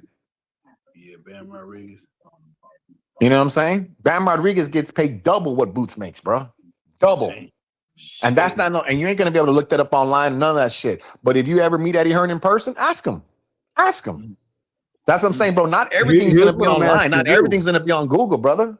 Here's what I'm asking you. What we do know is what's official, and what's official does get published by multiple sources. So we're talking about in the official. We ain't talking about in passing. I said I wanted this, but it didn't amount to nothing. What we do know is if Boots was scared of Virgil and didn't want to fight Virgil, Why was he in negotiations for Virgil? Then Virgil is the one that all of a sudden has problems with Golden Boy. The fight gets off. He fights Xander. Then all of a sudden Virgil and Golden Boy are great again. That don't make no sense. If we not cool, we gonna stay not cool. But the minute you get me out of this fight and the guy I'm supposed to fight gets a fight, then I'm cool with you again. Yeah, that's duck season. So I could explain it to you so you could understand, right? Well, what originally happened, they were gonna fight, and like I said, Virgil was gonna leave Oscar because they were gonna fight April 18th. This year they were gonna fight April 18th. Oscar didn't know. PBC, Tom Brown, the president of TGB Promotions from PBC, he told Oscar, "Hey, bro, you know your boy Virgil's about to fight, gonna fight Boots in April on WrestleMania week over there in Vegas." Oscar's like, "Nah, I don't know about this shit." So what did Oscar do? Yeah, Oscar didn't know this shit. Ask Jamil Parker from YSM Sports Media. He'll fucking co-sign everything I'm fucking saying. And that Oscar motherfucker that himself. And he's a Boots fanboy, bro. Virgil literally wanted to fight Boots so fucking bad that he wanted to leave his own promoter to fight Boots. And his way out of it is because Golden Boy had lost their deal with DAZN back in November, December. That was his way out. But what happened in February and March? Fucking DAZN re-signed with Golden Boy. And Virgil didn't have a way out no more. So what do you have to do? He has to resign. He has to do 3 more fights with Golden Boy, or he's fucked. So that's why he resigned. Bro, Virgil, there's no pussies here, bro. Virgil has signed to fight Boots many times. Here's the thing: what I don't understand is how you co-sign a dude who ain't never even challenged himself. Like at least with Boots, at least with Boots, we can say Boots has challenged himself against top opposition, other champions. Against who? Against who? He hasn't fought other champions. Since you mentioned it, he said he challenged himself. Who? Against come on now, Tony. No, ain't no come on. He ain't fought. Wait. Last time I checked, Boots has been a unified champion in 2 different weight classes. What has Virgil done? Oh, they emailed him in one of them. Come on now, bro. They didn't email him in one of them. No, he did not. No. Hold on. Who did he challenge himself against? You could say they emailed him 1 belt, but when he unified, he beat Stanionis, who was a reigning champion. Okay, we'll give him that. So he didn't get emailed to unify at 147, and he didn't get emailed to unify at 154. He's been unified in 2 different weight classes. What the fuck, I'm gonna ask you, has Virgil done? Virgil hasn't won no belts, bro. Virgil hasn't won no belts. Imagine that. But he hasn't won. But if you look at it, Virgil probably has a better resume than fucking Boots without no belts. Without no belts. That's a fact. That's a fact.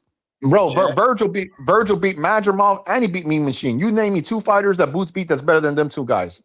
Are you fucking serious? First off and foremost, the only reason why anybody knows Israel Mazmadov's fucking name is because of Terrence Crawford, because he had a good showing against Terrence Crawford. This dude had like 11 fights when he fought Virgil. And then since then, Stanionis had 15 fights when he fought Boots. Get the fuck out of here. I'm sorry. Fights is what Stanionis had, bro. I'm sorry. Was he undefeated with them 15 fights, or did he already have losses? Bro, you should not have a loss in your first 15 fights. Well, I'm sorry. Israel Mazmadov had a loss in his first 15 fights. He had 2 losses. What are you talking about? He lost before he fought Terrence Crawford. Oh no, he didn't. I'm sorry. He had a draw. He had a draw. My bad. I'm crazy. He had a draw against Toro early. So he had a draw and a loss whenever he went into the Virgil fight in his first 15. So not only did he have a loss, but he also had a draw. But you just said nobody should lose in the first 15. Nah. How good was Soro? How good was Soro, who we got a draw with? How good is who? Exactly. You don't even know who he is. No, I don't understand the name you're saying. You're saying Zoro or Zoro. I don't know what you're saying. Soro. Soro. He's from the UK. He got a draw with him. The dude wasn't even that good. And you know what? A lot of people thought Israel Mazmadov lost that fight. Look, all I know and that's within the first 15. It's looking worse for you. I see Madrimov fight 2 guys. I see Madrimov fight Crawford and fight Ortiz. And guess what? He gave both of them tough ass fights. So if you fight them 2 motherfuckers and they don't blow you out, bro, you good. I don't give a fuck what no one says, bro. Madrimov, if you give Crawford and Virgil Ortiz hell, so let me get it straight. Let me get it straight. So losing all of your biggest fights make you good. How you lose, and if it's a close fight. Okay, I'm going to ask you this question again, and I'm going to restate what I just said. So losing in all your biggest fights make you good. Canelo lost all his big fights. No, he didn't. De La Hoya? Yeah, he did. No, he didn't. Yeah, he did. No, yeah, he whenever didn't. Canelo stepped up, he lost. Bivol, Crawford. I mean, shit. If you would have fought Okay, Benavidez, first and foremost, incorrect. If you want to go to 175, he beat the reigning champion in Kovalev. He took the title at 175. Bro, come on, bro.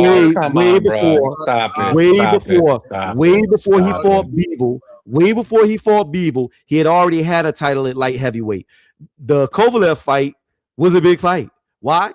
It was not a big fight. Bro, I'm Mexican. I'm Mexican, bro. Kovalev was the number one guy at light heavyweight when he went up there and fought him. Goon just pointed out a guy in De La Hoya. Kovalev was not the one guy at 175. What are you talking about? Kovalev was washed, brother. Washed by What are you talking about? First and foremost, do you realize that prior to you can try to rewrite history to make it warp however you want, but here's the fact of the matter. Anthony Yard at the time when he fought Kovalev, the fight before Canelo, was ranked number one. Number one. He was highly ranked. All his big fights too. Shit. It doesn't matter. We're talking about his first loss. He was highly ranked in every sanctioning body when he fought Kovalev. Kovalev stopped him. Then he fought Canelo next. Kovalev was still considered the number one light heavyweight of the world at the time he fought Canelo. You could say he wasn't the same. You could say that he was washed. I could say Canelo was washed. I could say right now, I could say Canelo was washed whenever Crawford fought him because he just came off his worst performance in his career against William Stone. Remember, you picked Canelo. No, I'm not saying that. No. Goon. I'm not doing that. I'm using his logic. What's your name? I'm using his logic. I'm using his logic. Here's the fact of the matter. No, hold on, bro, because I need to address you. What's your name so I could address you, though? It don't matter. Just go. All right, I'm just going to say homie. All right, homie, check this out, bro. You said that Kovalev was the number one guy at 175 when Canelo fought him, right? Yes. You do fucking realize that Bivol and Beterbiev were at 175, right? Yes. So how the fuck is Kovalev the number one guy when them two motherfuckers were there at 175? Because he was an established long-reigning champion. You fucking idiot. They came up under. Do you realize? Wait. Do you realize the Ring magazine rates all these guys to get your global rankings? It's always been that way, right? Oh my god! You ain't never wrong, bro. I mean, you can literally. It ain't about being wrong. You can literally Google this shit and look it up. We know you're not though, bro. Like that's what I'm saying. We know you're not gonna never be wrong, bro. Bro, that's the craziest take I ever heard, bro. That Kovalev was the number one guy at 175 when Canelo fought him. Come on, doggy. God damn. That's horrible, bro. That's the worst take I ever heard, bro. Like you do it like Bivol and Beterbiev were there and they were champs, and you want to sit there and tell me that Canelo was that Kovalev was the oh my god, bro. He said, "Oh my god, fuck, bro." Oh my god, man, he looking up some shit now. He trust me, he researching some shit right now as we speak. Fuck, bro. Just look up. Just do this, bro. Put 2019 November Ring Magazine. There you go. Share the screen. Go ahead, share the screen. Go ahead, share the screen, because I'm gonna prove this fucking idiot wrong. Share the screen, dog. Share the screen, put it up. Bro. Share the you got screen. it up there? Look, man, I don't know shit about boxing, bro. Goon. I'm on the game, man. I'm playing the game right now, man. Man, come on, bro. I'm on the game. Go ahead and put it up there because you're gonna see who the number one rank. Why you covering for him? You're gonna see who the number one ranked guy is. Just share the screen.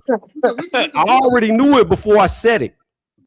Okay, well, who is it? It's Kovalev. Kovalev is the number one ranked guy at 175. Each postal meter prints a number on the envelope, which is the meter. In fact, Dmitry Bivol at the time was ranked behind I can never say this guy's name. Alexander Gvozdyk. He was ranked lower than him at the time. You don't know what you're talking about. You don't know what you're talking about. So here's the problem. Here's the problem. What ratings are you looking at? Here's the Ring Magazine, where you told me to go, you fucking jackass. Now, furthermore, here's what I'm gonna say. Here's what I'm gonna say. No, I'm not always right, but y'all make me look like I'm always right because y'all always wrong. You're never always right, bro. Bro, you have the worst boxing takes, bro. Your takes are so bad you don't even tell me your name. Like, my boxing takes are so bad that I have a 98%. You don't have a 98. Goon, tell me what fights I got wrong, because you can only name a couple out of the million I've got right. Bro, you picked Cool Boy against Monster. I remember that shit. No, I did not. No, I did not. I got a video on my channel saying Cool Boy was gonna lose. Yeah, okay. Well, you picked the fuck are you talking about? You picked EJ against Bud, did you? Who'd you have Roach against Zepeda? Who'd you have in that one? Zepeda. I had Zepeda. All right. What about Spence? What about Spence and Zoo? EJ fight. I had Tim Zoo against Spence. I said Bud and EJ. Okay. He might have a little bit of knowledge. Who you had with Bud and EJ? We already know I've gotten 2 picks wrong with Bud. That's EJ and Canelo. That's it. But here's the problem. You had Canelo over Bud? Oh, yes, I did. Yes, I did. Yes, I did. Oh, my God. He said, yes, I did. But that's 2. That's 2. Oh, my God. Out of the several that I've got right. But here's the other thing. Just like when we're using Bud, I told everybody, Terrence Crawford's going to be the first one to stop Sean Porter. People like, no, he's not. He ain't going to stop him. There ain't no fucking way. Lo and behold, he fucking stops him. There's a lot of people had him stopping him, man. I wasn't. No, they did not. Yeah, I was gonna say, bro, I had him stopping Sean Porter, bro. Yeah, that's what I'm saying. I can pull up videos and receipts. You show me the same where you said that prior to the fight, because I know you didn't. I definitely did. But yeah, go ahead and share the screen real fast so we can show how he said I was wrong, but I was right the whole time, because he said Kovalev was the number one guy when Canelo fought. He was the number one guy. And then after Canelo beat him, Arthur Beterbiev went to number 1. Canelo went to number 2. Oh, my God. Like, you can literally look up the timeline if you just took a second to actually do your research. So when Canelo beat Kovalev, he became the number 2 guy behind Beterbiev. Beterbiev was considered number 1. Canelo could have fought Beterbiev, and he chose to go to 168. Or did he go back to 160? I don't remember. He left. He could have fought Beterbiev for a unification, but he chose to leave. So were you a boxing fan in 2019, 2020, or 2021? Around that time? Bro, you asked. I'm just asking you a question. I just started watching boxing yesterday. Okay.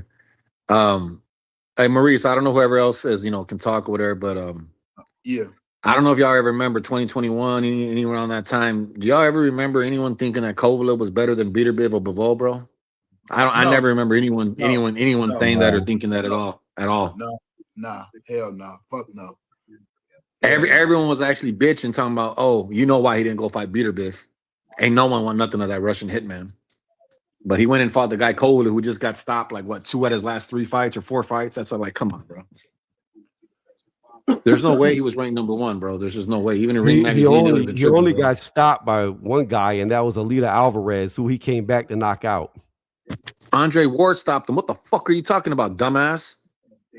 Are you fucking stupid or something? Oh my gosh. Andre Ward was retired. Andre Ward was not in the division. Like, if Andre Ward stopped Kovalev, bro. You told me that Kovalev only been stopped once.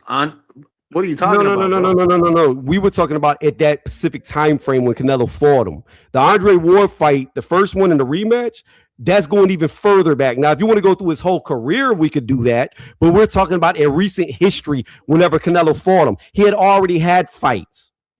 So you said the last 4. The last 4 would have been Alida, Anthony Yarde, Canelo.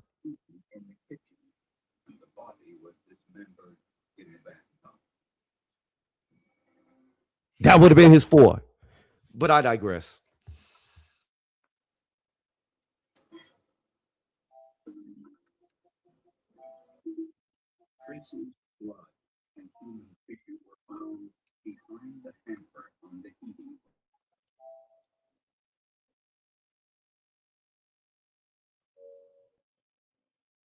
This is dumb though. But back to the topic at hand. To me, Virgil doesn't want to fight Boots, because if he did, he would have fought him, and then the Xander Zayas fight would have never happened. That's how I look at it. And I don't see how you could Well, compare Virgil somebody. looked bad to me, bro, when after Boots got in the ring and all that shit, but then all that legal shit happened. I'm with you, Tony, when it was like, hold up, bro. Like, hold the fuck up now. Now y'all cool again? Like, nah, bro, we ops now at this point. Yeah, I didn't get that either. That was I ain't gonna. And my thing is this: I'm not even saying that it's definite that Boots beats Virgil because I don't know. You know what I mean? Like, if you want to talk about who do we think is going to win a fight, that's a different conversation. But you can't say that Boots don't want to fight him when he was literally in negotiations to fight him. But it looked bad on Boots when he could have fought him, and then he wanted fights. Well, I don't see how it looks bad on Boots when you have an option. You could do a unification or fight a dude who's never had a title. But why he didn't fight him then, bro? He told Turkey that that he needed some fights before he fought him. You can't be a bad motherfucker and one thing be a bad motherfucker. Goon. My point is this: when everybody is calling you an email champion and you have the opportunity to beat a legitimate champion or fight Virgil Ortiz, who ain't never won a belt, right? You're gonna go for the champion. I get what you're going. I get what you lay down. I ain't dismissing what you're saying for sure. And I don't have nothing against Virgil. Like I said, Virgil could be good. I don't know. But Virgil has no defining fights. He's never. We don't know how defining fights than Tom Boots. Now, come on, bro. What is we doing? Hey, all right, I'm back. Hey, so check this out, Maurice. Man, bro, homeboy's full of shit. You ready for this one, bro? Beater Biv was the fucking guy at 175. He unified against Vosdick in October 2019, and then fucking Canelo beat Kovalev 2 weeks later. Come the fuck on, bro. Beater Biv was the guy at that division, bro. Oh my God. Shit. Oh shit! No. The champ. Oh the shit! Champ. Oh my the fuck. champ. Oh shit! The champ. Okay. Beater Biv beat Vosdick in a unification, brother. Okay, listen to me. You can't tell me that Kovalev was the guy. Listen to me. Kovalev. Okay. Kovalev was the guy. He was ranked number 1 before Better Beef had that fight. You just said they fought 2 weeks apart. Prior, yes. If you look, Beater Biv fought before him, brother. Beater Biv fought before him. Listen to what I'm telling you. If you look at the rankings prior to the 2 weeks when he fought him, Kovalev was ranked over Better Beef. 2 weeks later, Kovalev loses to Canelo. I already told you when Kovalev lost to prove that Kovalev was number 1, Canelo by default went to number 2. Better Beef was ranked number 1 2 weeks later. Prior to that, Kovalev was number 1 of the division because he had been a solidified champion and held his WBC title for a very long time. That's why the ring had him number 1. Yes, Kovalev didn't have the WBC title, bro. Beater Biv had the WBC title. That's why I know you don't know what you're talking about, bro. What title he had. I thought it was it the WBO? WBO, yes. Okay, my bad. The WBO. He was a long reigning champion. That's right, because he never got the WBC because Adonis Stevenson had it forever and they never fought. You're right. I was wrong there. So that's how the rankings went. Better Beef beat him unified. Kovalev lost to Canelo, and then Canelo became ranked 2. Better Beef became ranked number 1. They were supposed to have a unification. It was being talked about, Canelo versus Better Beef. But Better Beef decided to leave the division instead of unifying. What are you talking about, bro? Beater Biv still fights at 175 to this day. Canelo left the division. I said Canelo left the division. No, you just said Beater Biv left the division. No, I did not. I said Canelo and Better Beef could have had a unification, but Canelo decided to leave the division. Play it on playback. Do the replay, and you'll hear I said Canelo left the division, not Better Beef. Better Beef has been a 1 weight class fighter his entire career. He's only been at 175. And he was the guy at 175 in 2019, bro. He became the guy. He became the guy at the end of 2019. Prior to that, he was not the guy. So what comes first, October or November? October comes first. Okay. Let me ask you something. What comes before October? Does January, February, March, April, May, June, July, August, September, does that come before October? Well, what year are we talking about? 2019. Yeah, so October Okay, 2019. so Kovalev prior to that fight was ranked above him for all them months of 2019. Bro, no one in their right mind is ever going to agree with you, bro, that Kovalev was It's not about agreeing. It's not about who you feel is better. You could say, and we could agree that Beterbiev would have beat the brakes off of Kovalev. I don't disagree with you who would win the fight. We could agree that Beaver would have beat the brakes off of Kovalev. Hell, I don't even think Kovalev could have beat Adonis Stevenson. I said he was ducking him his entire fucking career. But that doesn't change the fact of where he was ranked. True.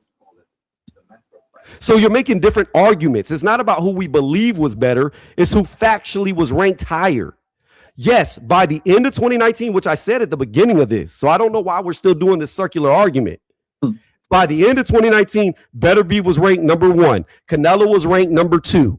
There was supposed to be a unification between the two, but Canelo decided to leave 175. That's true. So I don't understand what the disconnect is. I agree with you all day. Beterbiev is way better than Kovalev. Beaver, way better than Kovalev. No, the disconnect is you said that Canelo went to 175 and fought the top guy there. That's not reality. That's not factual. Okay, if Kovalev was ranked number 1 from January to September, how is he not the number 1 guy? Because they fought in November, bro. And when you fight him, if he's not number 1, guess what? He's not number 1. It's just like Virgil. Do you realize the rankings for number 1 and 2 did not change until after Kovalev lost to Canelo? Bro, you do realize that Beterbiev fought before, right? That the Beterbiev. You're not listening to what I'm telling you. When Kovalev unified, the rankings did not change. There was no difference in the ranking positions. He did not move above Kovalev. He did not move below where he was. There was no difference. Whenever 2 weeks later, Canelo, because you got to understand, there's a short timeline. It's not like months went by. There's a short timeline here. When Canelo beat Kovalev, the new rankings came out, I think, at the end of November or the beginning of December, and it had Canelo number 2, Beterbiev now moved to number 1. Yeah, that's true. But again, there's 9 months before October. So I think this is a stupid argument. We can agree right here that Kovalev would have got his ass whooped by Beterbiev, especially Beterbiev way back then. He would have got stopped. Bad. Canelo, in my opinion, I'll agree with you here, and you didn't make this argument, but I said Canelo went for the weakest champion at 175. But my opinion of who the weakest is has no dictation on where the Ring magazine puts them. It's just like, I'm trying to think currently right now. I give you an example. They had Brian Norman Jr., the number 1 welterweight. I think Brian Norman Jr. is ass cheeks. But that doesn't change where the Ring magazine put Brian Norman Jr. before Devin Haney beat him. Disrespectful, bro. You so disrespectful. Hey, let me say this, Goon. Brian Norman Jr. made Bunny Paws, Devin Haney look like a fucking Mike Tyson killer puncher. Nah, man, we're not gonna do doggy like that, bro. When's the last time Devin's floored somebody? In the Brian Norman fight. What you mean is last in the fight? Brian Norman fight? No. I'm talking about before Brian. Before Brian Norman. Bro. You said when was the last time? Yeah. Obviously, I'm talking prior to him fighting Brian because we're talking about Brian. When was the last time? Regis. Now what you gonna go to? What you gonna go to? Regis. Now what? Now where we're going? Now where is the goalpost going? The goalpost ain't going nowhere. Have we ever sat there and thought that Devin Haney was a devastating puncher? Bro, nobody look, nobody's not go fucking go down this rabbit hole with you, man, with this bullshit, bro. You know what I'm saying? You asked the question and we answered the question. Regis Probray. Now you go down to some other shit, bro. What the fuck are you doing? Yeah, he pushing that goalpost, ain't he, doing, bro? God damn. Let's get back to Virgil and Boots, bro. Should they fight next? Yes or no? Yes. I want them to fight next, bro. Because no, fuck that. Let's get that shit cracking. Fuck that. Let's get it cracking. But I can agree with Tony too, though. It's a pointless fight. It does nothing for Boots' legacy. Go for undisputed. No, how? Wait a minute. Wait a fucking minute, bro. How does that not do nothing for Boots' legacy? Oh my god! Because undisputed is higher. I understand that, but Virgil's name alone. So let me ask you this. Since we're doing hypotheticals, let me ask you this. This isn't hypothetical. No, it is, because we're talking about what does more for their legacy. So it's all hypothetical because we can't see the future. Legacy means when they retire. So it is hypothetical. So here's the fact of the matter, and this is what I'm going to lean on. What does more for your legacy? Becoming undisputed or beating Virgil Ortiz, who may never be a champion? Undisputed don't mean shit. Remember, because when Bud do it don't mean shit. Right, so, right. Who said that? I ain't never said that. Oh, wow. I ain't never said undisputed don't matter. In fact, I don't like Tank Davis. I don't like Tank Davis because he don't fight nobody for belts. I'll tell you this right here. For Virgil and Boots to fight, it does great wonders for his legacy because who has he fought? Okay. You see what I'm saying? Virgil right now is a number one guy, despite the pound for pound rankings, a number one guy in boxing, period. Like his name is ringing bells. He's one of the top fighters most talked about in this era.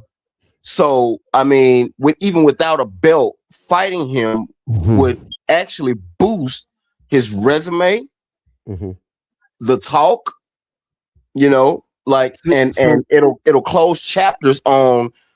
All right, is Boots really that guy or not? I just want you to answer this question for me. Let's say Boots gets in there and let's say he beats Virgil Ortiz, okay? Let's just say that happens.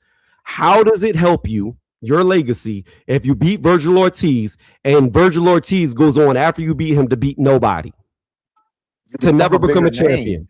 You become a bigger name, bro. You cross over. You become a bigger name, bro. Exactly. Okay, even if he don't beat nobody else after Boots, right? Right now, he is the cream of the crop. He's the cream.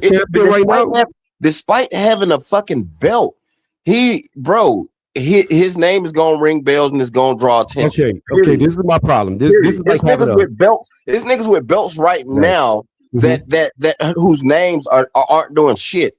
Okay, this is like arguing or having a debate or a discussion with a Tank Davis fan, a dude who don't fight nobody. So my question to you is, in the history of boxing, how do we measure a dude? What is the goal for them to become? Like, what do we look at? Do we look at them fighting names of guys who never did anything in the sport, or do we look at them beating other champions?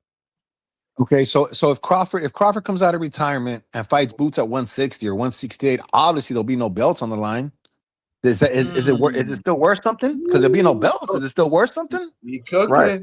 That's a good well, question. 9 times out of 10, if Terrence Crawford scenario up, bro. I got you. I'm about to run with the scenario. 9 times out of 10, if Terrence Crawford comes out of retirement, he'll probably fight at 154, not 168, because he already said he's too small for 168. They're probably not going to go to 160. He'll probably fight him at 154. Now, here's your problem. A belt will be on the line. He's not going back to 154, bro. They already came out and saying they're not fighting 54, bro. 60, if anything. They ain't said they're not fighting nowhere because they said he's retired.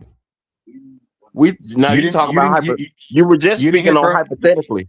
No, hypothetically. You didn't see Bernie's interview recently he did? Bernie came out and said Terrence Crawford is coming back at 160 or 168. And what else did he say? No, I'm asking you. No, that's what he said. He said if Boots calls out Crawford, if he calls his name, he might answer that door, but it'll be at 160 or 160. That's what he said. That's what he said. And there'll be no belts. So does that fight still matter? Because there's no belts online. Belts fucking make everything. But if there ain't no belts, does that still matter? Because guess what, brother? When Pacquiao fought Morales, there wasn't no belts. Okay, right. No. Hold on. Get a credential to that fight if you're a media. Okay. So here's where we're not doing apples to apples and we're doing apples to oranges. First off and foremost, Terrence Crawford is a multi-division champion. Morales was a multi-divisional champion. Pacquiao was a multi-division champion. Both them dudes Actually, all three of them dudes have done shit in boxing. They solidified themselves by being multi-divisional champions. Whether there was a belt on the line of the weight class that they fought at or not is irrelevant to the fact that they were already champions, already beat champions, already solidified their names in the sport. Virgil has done none of that. So how is it comparable? Because it elevates Boots. Well, where is Boots right now on the pound for pound? It's what, 8 or 9? This is diabolical. This is diabolical. You are comparing Virgil Ortiz's name on your resume to a Manny Pacquiao, Morales, Terrence Crawford, Canelo, etc. I'm not comparing them in terms of skill. I'm just trying to tell you a belt doesn't dictate everything. You're making it seem, well, if there's no belts on the line, the fights don't matter, which is the biggest. That's the biggest crock of shit I ever heard. Yes, the names are what make the belts. You know no. what I mean? No, the way they got their names were by winning their belts. That's what you're missing. Terrence Crawford wouldn't be the name that he is if he didn't become undisputed in all the divisions he came in. Tell me what belts Tank popularized? The WBA? The belt he just gave up. They didn't give a fuck about. He's gonna give it to Kid Austin. Tank's a name, dog. It's not, and belts don't make him, bro. You become bigger than belts. Oh my gosh, Tank is not bigger than belts. Tank does not challenge himself. Whenever you look at Tank compared to his peers, he has done less than all of them. Bro, he's a name, bro. He sells the most tickets. That shit don't have nothing to do with tickets. Even if you want to use Tank, even if you want to lean on Tank Davis, you still run into the fucking brick wall of Tank Davis is a multi-division champion. Virgil Ortiz is a champion of nothing. Tell me what titles Tank won and what divisions. Without looking it up, without using Google, just off your head. WBA is what he fights for. He was he's a multi-division champion. He's a multi-division champion. 135, 140. 130, 130, 135, 140. Mario Barrios, he got it 140 for the Reggie belt. You're obviously looking it up right now. I'll share this. I'm looking it up. Yeah, because you're looking it up. That's what I'm trying to tell you, bro. Do you think when people think of Tank, he's the WBA champion? No one thinks about the belt when they think about Tank. Bro. They think about I'm looking it up. You're seeing what I see. I'm looking it up.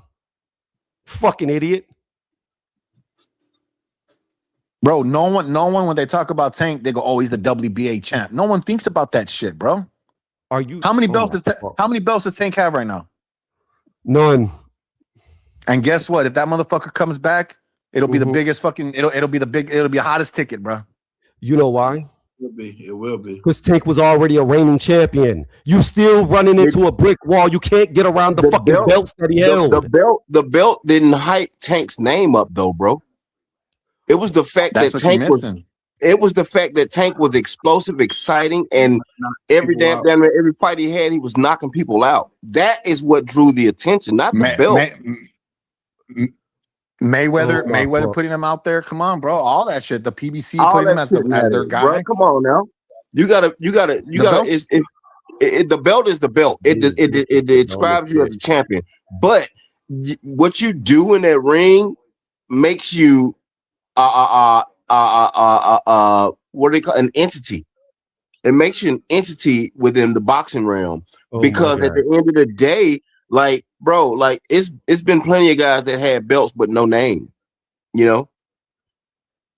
But you got a guy like Tank, even even without the belt, bro, his name is ringing bells. Because Tank Davis has been a champion since he beat Pedraza. What are we talking about? You keep comparing. This is my problem, and this is where I'm getting frustrated with. And this argument is fucking stupid. You keep trying to compare solidified champions to Virgil Ortiz, who has done fucking nothing. So tell me this: why even without a belt is Virgil still being talked about as one of the top guys? Even without a belt, bro. Why you think people are clamoring over seeing a Virgil fight? You know what? Let's do this. Let's see what type of needle that Virgil actually moves, because I don't even know that he has that many viewerships.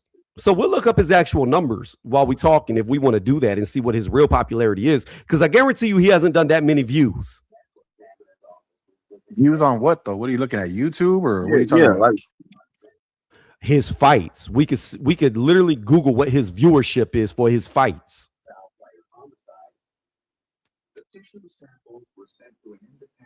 Here's the thing, right? So your argument, Nah, if it's gonna Boots beats change again. Ortiz, if Boots beats Ortiz, then that means nothing. Then basically, right? I didn't say that because if Boots, No, beats I'm asking you. No, what I'm telling you is this: if Boots beats, let's just say hypothetically, Boots beats Virgil Ortiz, all right? Then Boots goes on to unify, and then in the meantime, Virgil Ortiz goes on a run where he doesn't lose again. He only loses the Boots. Let's say Boots moves out of the division, vacates the belts, and Virgil starts to collect belts. Then yes, it looks good on Boots' resume. However, there's the flip side to the coin. If Boots Ennis beats the shit out of Virgil Ortiz and Virgil does absolutely nothing, never wins a belt, then he looks as if he was a hype job and he means nothing.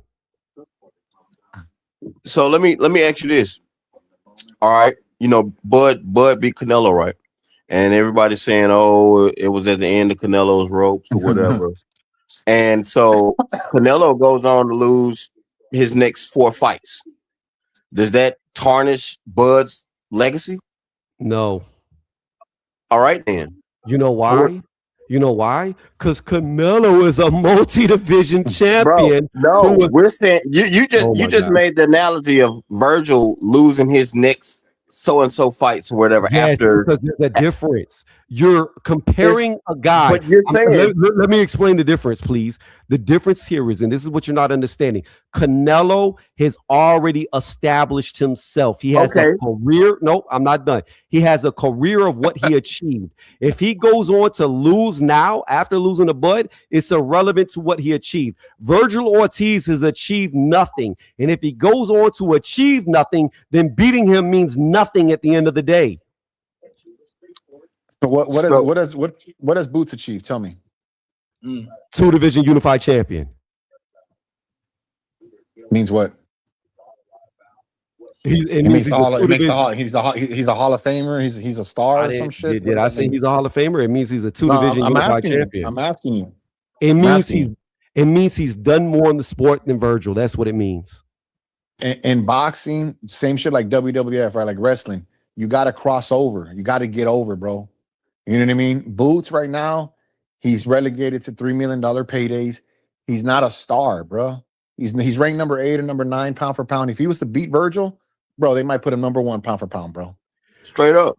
So let me get this straight. Straight up. If Boots was to beat Virgil Ortiz, who's done absolutely nothing in the sport, it would rank him higher than if he goes on to beat a Fundora.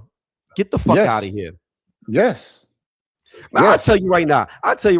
Let's make a bet. Let's say Virgil never fights Boots.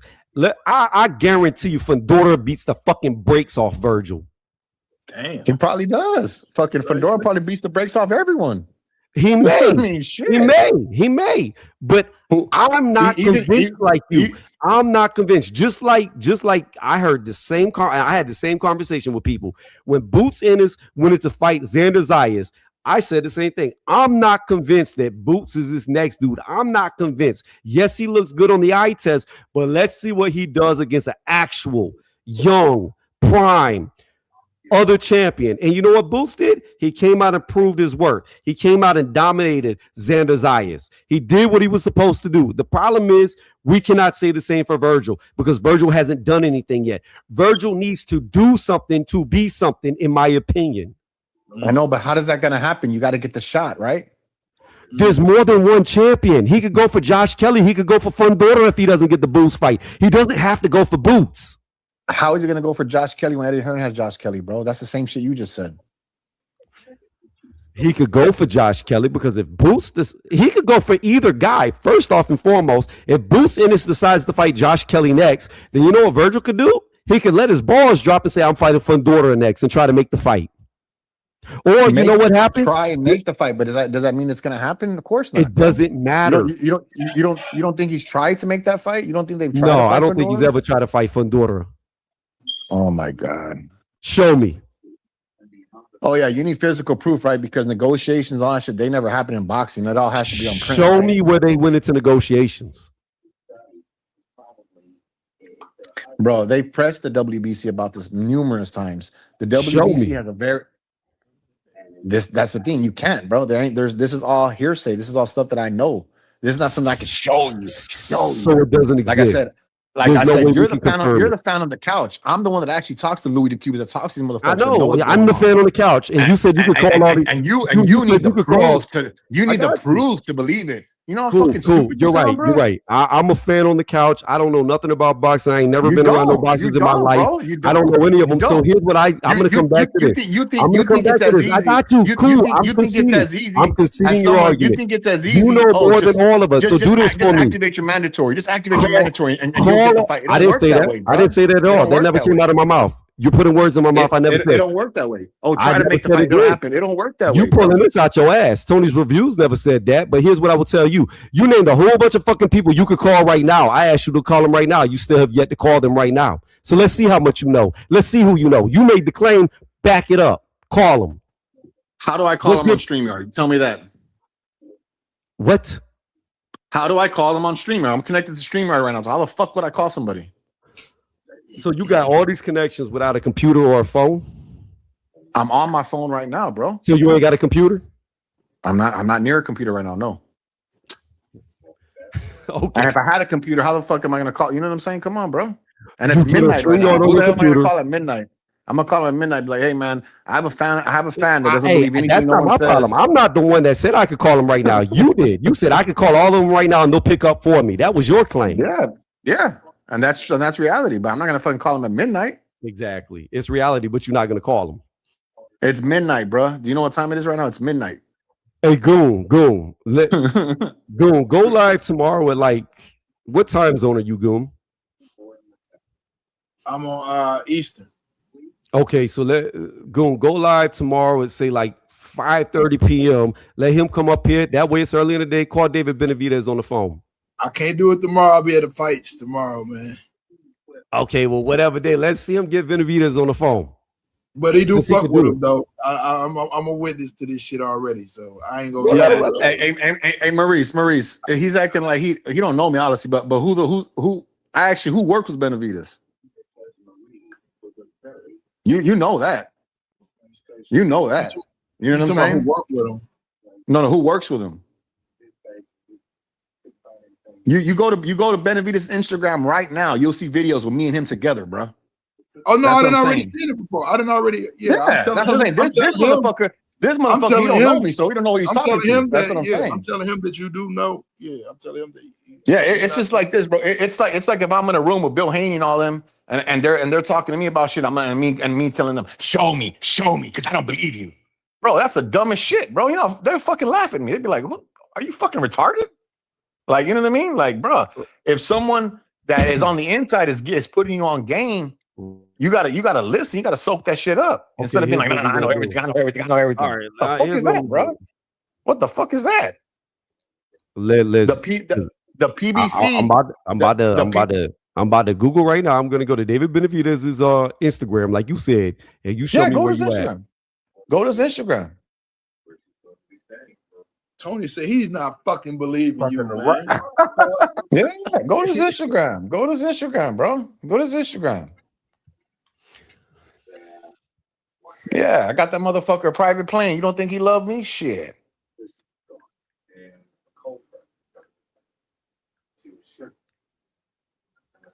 Shit.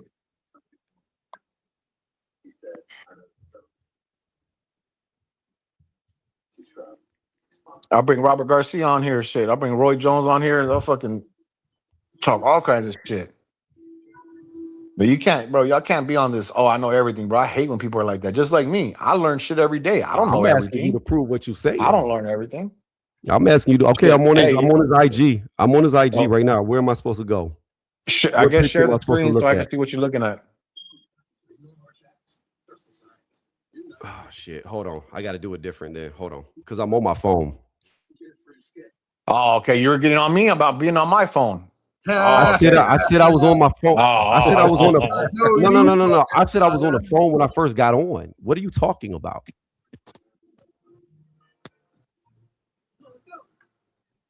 I literally said I'm coming out of the gym. Even before I fucking typed, I said I'm leaving the gym. I'll be out the gym in 30 to 40 minutes if you read the chat. I remember you said that. Like what? I'm just fucking with you like you fucking with me. Come on, doggy. Can't get mad.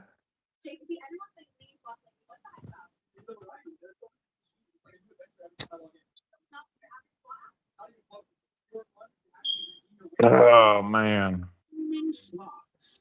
Getting back, like I said, bro, getting back to Boots and Ortiz, man, bro, that would be a big fight. I think they'd probably do it in Vegas as a mutual location.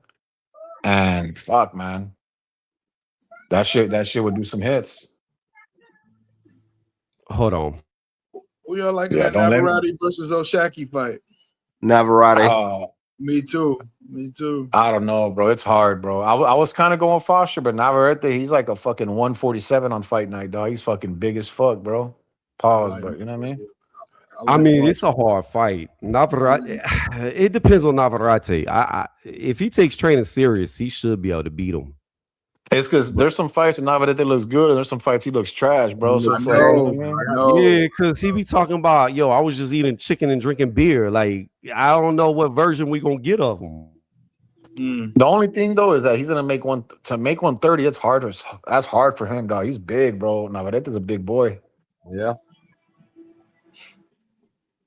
But Shockey, this is a style matchup too, bro. I just feel like Shockey, he just has that style right now where just against the boxers, bro, he does better against the sluggers. And bro, I don't know, man. Yeah. Yeah, it's not letting me log into IG from the website because I'm on StreamYard. Like, I keep trying, but it's not letting me log in. Oh, bro, man, dog. I mean, I can see it, but it's not you know how like it tells you to log in when you scroll if you're not logged in on the like, because I can't Take the word for it, Tony. I can't use the app. I just share my screen. I can't use the app. I have to do the website because I'm on my phone on StreamYard. Like, it's not letting me log in.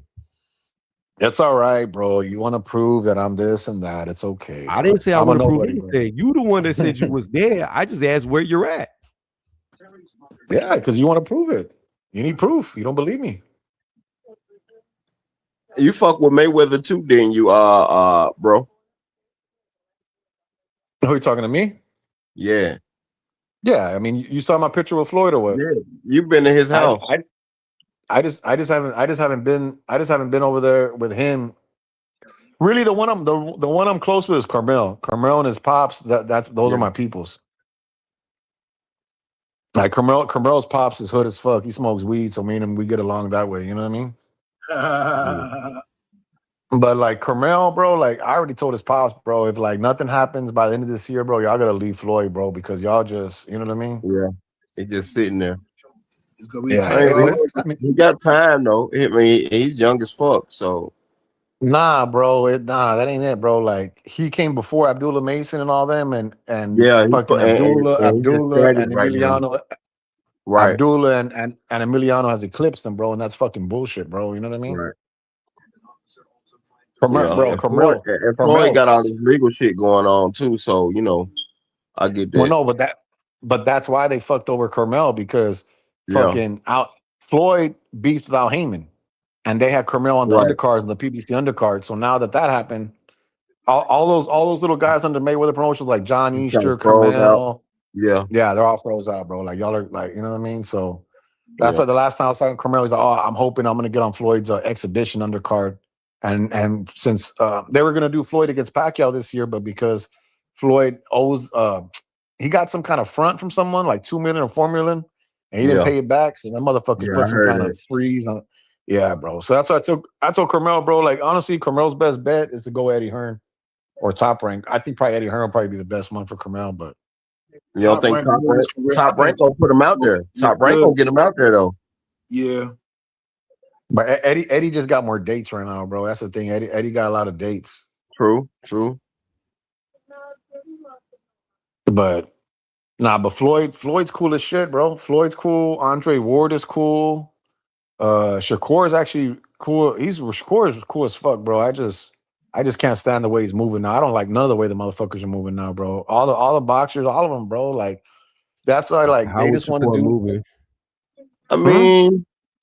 I mean, I look at it like right now, bro. Like in this sport, these fighters have to do what's in their best interest. You know how is Shakur moving funny? Okay, you want me to expand on that? Yeah. Okay, Oshaki, you beat Raymond Ford, I'll fight you. Mm-hmm. And then Lamont, you beat Cepeda, I'll fight you. Lamont lost. Now Oshaki won. I know, but that's what I'm trying to say. It's like, but, bro, but like, did Shakur not just beat the number one guy, alleged number one guy at 140? bro, that was a setup fight, bro. Bro, let me know. Let me know when Shakur stops beating up on the Latinos, all right, that are tailor made for him. Let me know when he actually wants to fight someone that could give him a good fight. So you saying Latinos can't fight? No, I'm saying the style matchups. He's picking the right styles. I mean, he just beat a Mexican too now. Who?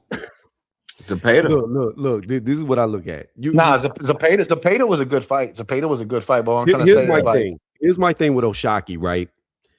Oshaki won the WBC title because he beat Cool Boy at 135, right? And then he vacated immediately. If you wanted to fight Shakur that bad and you knew Shakur was probably going to go back to 135, why wouldn't you held on to that 135 title? But that's, bro, come on. That's not a guarantee that he would have got Shakur if he held on. It's not a guarantee, but why would you vacate it? But why would you vacate it? No, what I'm asking is because he's not a 135. But if you want, first off and foremost, Shakur ain't gonna fight you at 130. You either gonna have to come to 135 or 140. So again, regardless of if he's at 135 or not, that's where he's got to go to fight Shakur. But why did he fight for the 135 belt? Give the context, brother. Give the context. Because Fulton busted weight. Yes. Right. Come on, bro. He's not a 135. No. You're missing the point of what I'm saying. See, by Oshaki vacating the title at 135, he gave Shakur an out.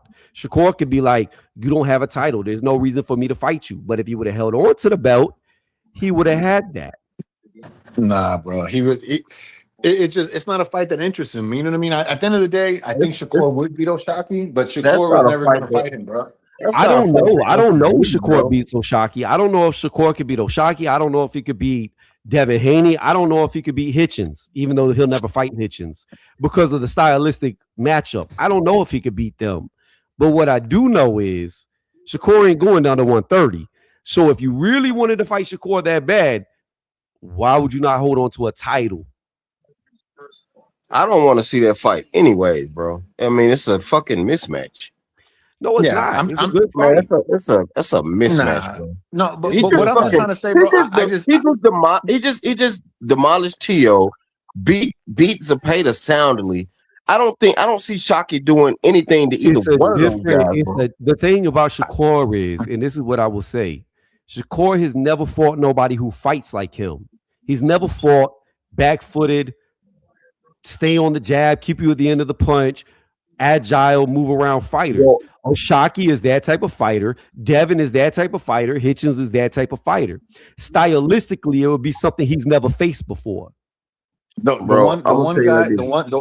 one guy I think that he is, I don't say scared of, but he's very reluctant. And no, this is the one that really pissed me off when he told Devin, "Oh, go fight Boots. He's free." Come on, bro. That's the most. That's pussy shit. They all scared. They all scared. That was pussy shit. The whole squad is Duck Devin. Lil Kiki Duck Devin. Shakur's Duck Devin. And Hitchens is Duck Devin. The whole fucking gay trio is ducked them. You know what I mean? But Devin, but so you're saying Devin didn't duck Shakur? No. Really? How can I duck you if I offer you a fight? At 135? So he offered him the fight. Pennies. It wasn't pennies. He offered him the fight though. How is it pennies if it's going to be your highest payday?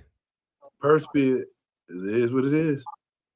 Like, here's the thing. Okay. No. You got to be honest, bro. The 25%, that's bullshit to take. Come on. That's bullshit, it's not bullshit. Bro. You know why it's not bullshit? Floyd took it for Let me explain why it's not bullshit.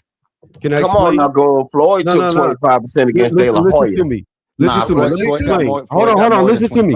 Listen to it from this point of view, this perspective. Devin Haney signed with Top Rank, who he never wanted to be with, just to go for Undisputed for 3 fights. He literally left Eddie, went to sign with Top Rank, fought Cambosis twice, and then Loma. He never wanted to be with Top Rank, but he did what he had to do to prove that he was the best of the division. Why couldn't Shakur do the same? Floyd Mayweather, who you brought up earlier, who you said you've been in his house, He took everything B-side to Oscar De La Hoya, but he believed in himself. I just said that. Oh, my bad. I didn't But hear you that's say that. but that's a horrible comparison because Shakur and Dev, they're at least comparable. They're at least like getting almost the same kind of paydays. You know what I mean? Fucking Floyd and De La Hoya, bro. Floyd was nothing compared to De La Hoya at that time as far as making money. Floyd was like the number one pound for pound and all that shit, but he was not making nowhere near the money De La Hoya was. De La Hoya was making like 20 million a fight, and Floyd hadn't even sniffed 10 million. And that's what Floyd I don't think Shakur was making anywhere near what Devin was making after Kambosos and Loma. I think back then he was probably getting like 3 million, bro. But right now, bro, No. Shakur, that deal he got with Zuffa is fucking stupid, bro. That deal he got with Zuffa. Today I agree. But back then, I don't even know if Shakur ever seen $1 million prior to whenever he was going to fight Devin at 135. I don't think he ever saw $1 million paycheck. I don't know how he was making back then. I know he got 250K to turn pro with Top Rank. Yeah, but that's what I'm saying. Like, that's the sign on, but how much he was making, I don't know. So I can't say Devin. I can't say Devin. Like, first off and foremost, I look at it from Devin's perspective. You are just a name. You don't bring nothing to me. I bring everything to you. If you beat me, you get all these titles that I had to work to get.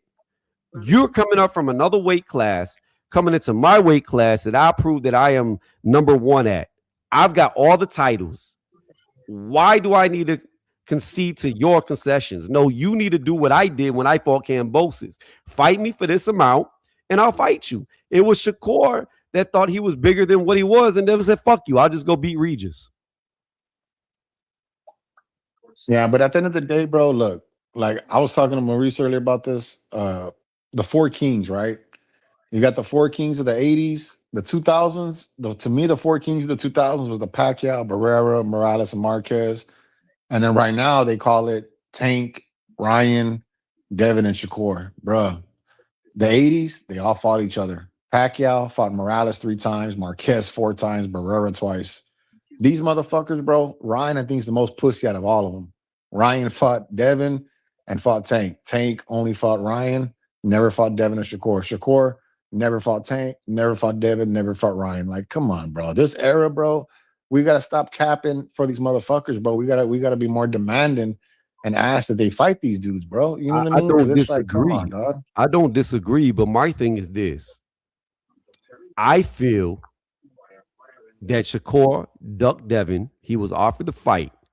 His ego took over. He wanted more money. Devin didn't want to give it to him. He had nothing to offer Devin other than a guy who looked good beating Oscar Valdez and Jamel Herring. That's all he had. You can't say that, bro. When you say he has nothing. At that point in time, that's all he had. He had Jamel Herring and Oscar Valdez. But now, it would have been a pay-per-view, bro. Because whenever you say, I'm not saying that. I know, but hear me out. Whenever you say, oh, he brings nothing to the table, he doesn't have nothing to offer him, bro. Even like Virgil and Boots, those are big fights, bro. Those are fucking pay-per-views. Those are fucking, to us, it's big fights. But here's the thing, especially back then, the casual didn't know who the fuck Shakur Stevenson was, so it's not a guarantee that. Don't do that, bro. Don't do that, bro. Don't do that, bro. There, I'm telling you, there are several people who had no idea who Shakur was back then. And I like Shakur. I think Shakur, pound for pound, skill for skill, is the most talented guy in boxing. But that don't mean I can't say that the motherfucker ducking Devin and been ducking him. It's just like, I'll give you a prime example. I always said Ryan Garcia will beat Devin Haney. 10 out of 10 times will never lose to him. But I also said Ryan Garcia was ducking Devin Haney because he could have fought him on 2 different occasions, and he didn't fight him to the 3rd opportunity. He was his mandatory, didn't want to take it.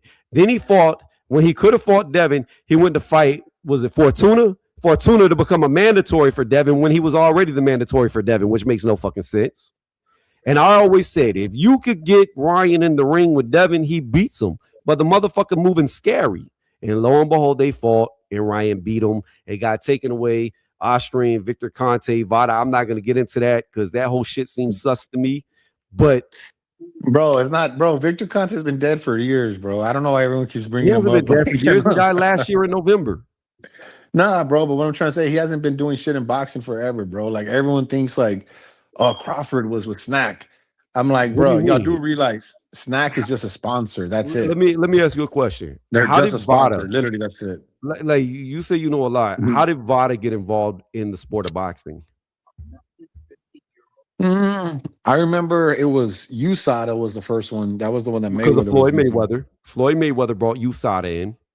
And then Vada, shit, I want to say they probably came around. I want to say Floyd started doing it around 2010, right around the Pacquiao shit. Floyd like literally started doing the blood testing right then and there with USADA. I want to say the Vada shit Well, he probably was doing came it before around. Pacquiao. He was doing it before Pacquiao. No, he wasn't, bro. What are you talking about? Yeah, he was. Floyd was getting tested before he fought Pacquiao. Yeah, he made No. Y'all are misunderstanding what I'm saying. When Floyd and Pacquiao were in negotiations and all that, when in 2009, 2010, like when it was supposed to happen and it didn't because Pacquiao didn't want to take the blood test or whatever. Right after that, Floyd started doing the blood testing. Like I think Shane Mosley was like the first fight where he did. Yeah, but to back it up. No. So he was already using USADA prior to that. The difference is he wanted to do Olympic style testing for the Manny Pacquiao fight, which was new, but he was already with USADA prior to that. The only difference was the way they were doing the testing. It would no longer just be a urine testing. And Manny Pacquiao said, was it Morales that he took the blood test for, and he said he felt dizzy, and that's why he didn't believe in taking a blood test prior to a fight? Well, no, what happened is they said so before a fight, obviously you got to take an HIV test. So they drew blood and they said they didn't have his test. So that Friday before the Saturday, like that Friday after the weigh-in, they said, "Hey, bro, we need you to take a blood test." Yeah, but that was Morales, right? No, that was when Pacquiao fought Morales. No, when Pacquiao fought Morales, like in 2005. It's the one where he lost. Yeah, that's what I'm saying. That was against Morales, right? Yeah, against Morales. Yeah, the first fight. Yeah, but he blamed the reason why he said his excuse was the reason why he said he didn't want to take the blood testing with Floyd was because when that happened with Morales, he said he felt dizzy going into the fight, and Floyd wanted him to take a blood test right before the fight, and he refused to do it. Yeah, and what's crazy now, it's like I always see fans go, "Oh, these guys are not tested, bro." For every world title fight, when it's a world title fight, they take a blood test right after the fight. I've been in the dressing rooms with them when they do this. You know what I mean? Yeah. Like Jesus Ramos, Bam Rodriguez, David Benavidez. Those are the guys that I've had team credentials and I've been in the locker rooms with them. You know what I mean? Well, that's now. But again, let's come back to what I asked you. Who actually got Vada involved in the sport of boxing? I want to say it was that one lady, the Goodman, and then Victor Conte. She's the president. You're the president. I know you're let me finish. And then Victor Conte was there you go. What the fuck was he? He was like an advisor or some shit to them, bro. He was a consultant. He was a consultant that brought Goodman in, who was the president of the board for Vada. So Victor Conte is actually the guy who brought Vada into boxing. I think they actually met with the WBC first, and that's how that WBC clean program started. Was VIA Victor Conte introducing Jane, I think her first name is Jane, right? Jane Goodman. I believe that's her. Yeah, that's the one. She's like the white. Yeah, she's the old white lady. Yeah, and then that's how they got involved. So, like I said, look, when it comes to Victor and Vada, the whole shit around Ryan just seemed weird. But again, Ryan beat Devin like I said he would, even though it got erased. I believe Ryan beats Devin every time they fight. But the one thing that Devin Haney and Bill Haney, they fucked themselves and they played themselves. Like, bro, the guy missed weight by 3.5 pounds and you agreed to it? Nah, bro. And on a local card, right? Like I said before it all happened, man, it was part of Ryan's plan and they getting rocked to sleep. I got it on tape. Bro. And not only that, bro, like I have cousins that were football players, like they were linemen at Texas A&M. These motherfuckers did steroids, bro. And I know when a motherfucker's road raging, bro. And I said that whole week, bro. Mm-hmm. I remember my one homie, bro. I remember Devin Haney was like minus 900 money line, like something stupid, dog. And I was telling everyone, bro, I do not like this shit, bro. I do not like this fight. Like something's fishy about it, bro. I don't know why. Like I think Ryan's gonna do something, bro. I think Ryan sucks. Like, I think Ryan fucking sucks. Like, Raymond Murataya used to make that motherfucker cry back in the day all the time. You know what I mean? Like, I don't think Ryan is all that at all. And I just had a bad feeling, bro. And I was telling, I remember I told Jamil Parker from YSM, he's a big Devin Haney fan. And I was like, hey, bro, I think Ryan's gonna fuck up Devin. I just have a bad feeling. He's like, oh, Brandon, stop it. That's the Latino in you. And I'm like, no, bro. I'm like, I think Ryan sucks. They're just the weight and there's just something weird about this fight, bro. And then sure enough, that first round, we hit him with that left hook. I said, oh, fuck. And really what I think with it too, though, is that Ryan has that familiarity, that familiarity with Devin. He knows Devin. They fought several times in the amateurs before. Yeah, 6 times, man. 3-3. So it was this was my thought process. And I know the amateurs was a long time before, but here's the thing about the amateurs. People who have never boxed don't realize this. A guy like Ryan Garcia is a knockout artist, a power puncher, all right? Devin Haney is a purist boxer. When you have a dude who's a power puncher and he can beat you in the amateurs when you're protected by 12-ounce gloves and headgear, it bodes bad for y'all when y'all meet in the pros. And at the time, their weight class, they have on 8-ounce gloves with no headgear. It bodes real bad for you. Yeah, they use 16s in amateurs. So the 8 ounces, bro, that's fucking the 8-ounce gloves are fucking crazy, bro. Those are crazy small, dog. Those are crazy small. That's why imagine if Boots and Virgil would have fought at 47 with 8-ounce gloves. God damn. Yeah. That's why I want to see them fight, I don't bro. know who. I mean, when I boxed in the amateurs, it was 12 ounces. I don't know where they use 16s. Yeah, well, shit. Well, I was a higher weight. Unless they changed in the last couple of years. But like, depending on your weight class, like me, big, I use 12 ounces. But I think if you was below, is it 145? I think because the weight class is a difference in the amateurs. I think it's 145. If you're 145 or below, it was 10 ounces. But I don't know. Maybe they changed it. I mean, it's been a while since I boxed. But I just want to see Virgil and Boots fight at the end of the day, though. That's all I want, bro. I just want to see them fight. And honestly, I don't think we're gonna get that fight, bro. Ever. As crazy as it may sound, I think that's gonna be one of those like Riddick Bowe. Who was it? Riddick Bowe, Evander Holyfield? No, Riddick Bowe and who's the Lennox Lewis. I think it's gonna be one of those situations. Virgil? Huh? When he threw the belt in the trash can? Yeah, dog. Bro, could you imagine if Riddick Bowe and Lennox Lewis would have fought? God damn, those two big motherfuckers, bro. You know what I mean? But it's just like us as the fans, bro. What really pisses me off, it's the Boots fanboys. They don't want the Virgil fight, and that's what I don't understand. Like, bro, like all of y'all tell me that he kills Virgil. Why would y'all not want to see that? Like, that shit don't make no sense. It's a career high payday. If he beats Virgil, shit, they'll probably put him top 3 pound for pound. You know what I mean? Like, what the fuck, you know? It's just a really big fight, bro. Right. Like, you know, like a bunch of Crawford fans were like mad because it took so long to get the Arrow fight, but we never said fuck Arrow.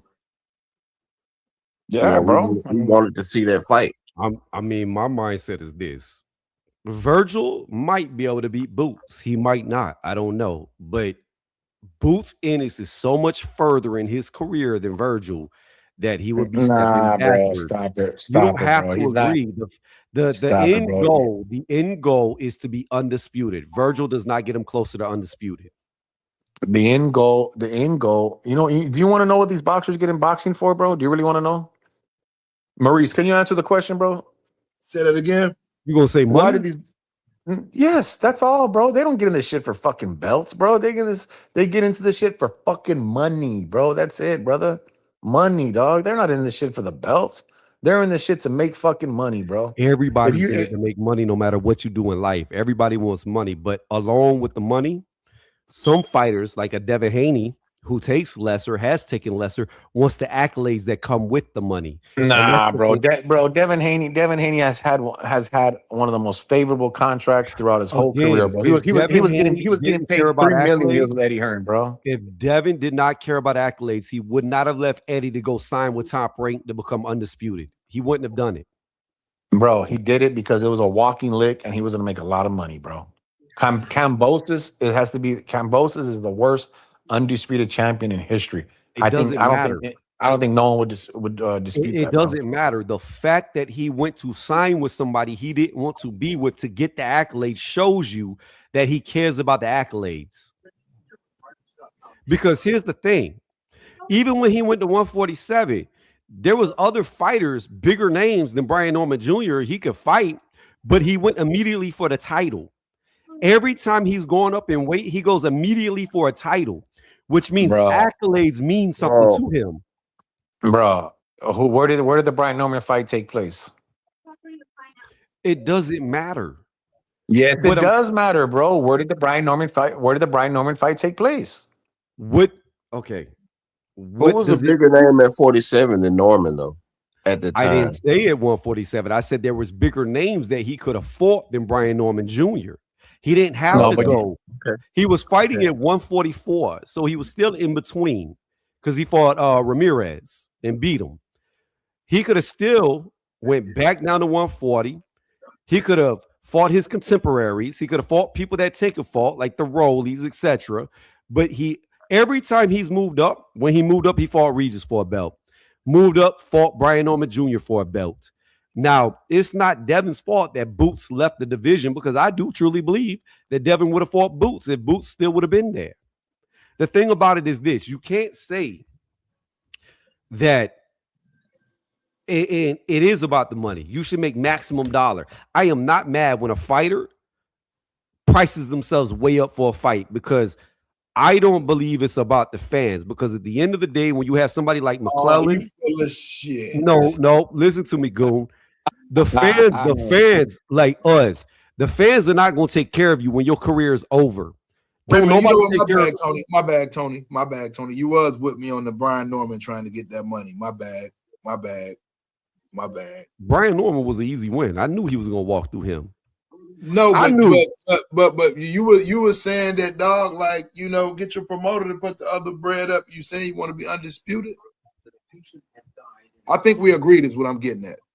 Well, yeah, Brian Norman was the one screaming about wanting more money. He was selling his belt, in my opinion. But what I'm looking at is this. I'm just saying, the way that I've seen Devin move, you can't say he's only about money. Because if he was, he would have never went to top rank. Yeah, he took less money than Kambosos fights. Both of them. That's what I'm saying. So while I do agree that,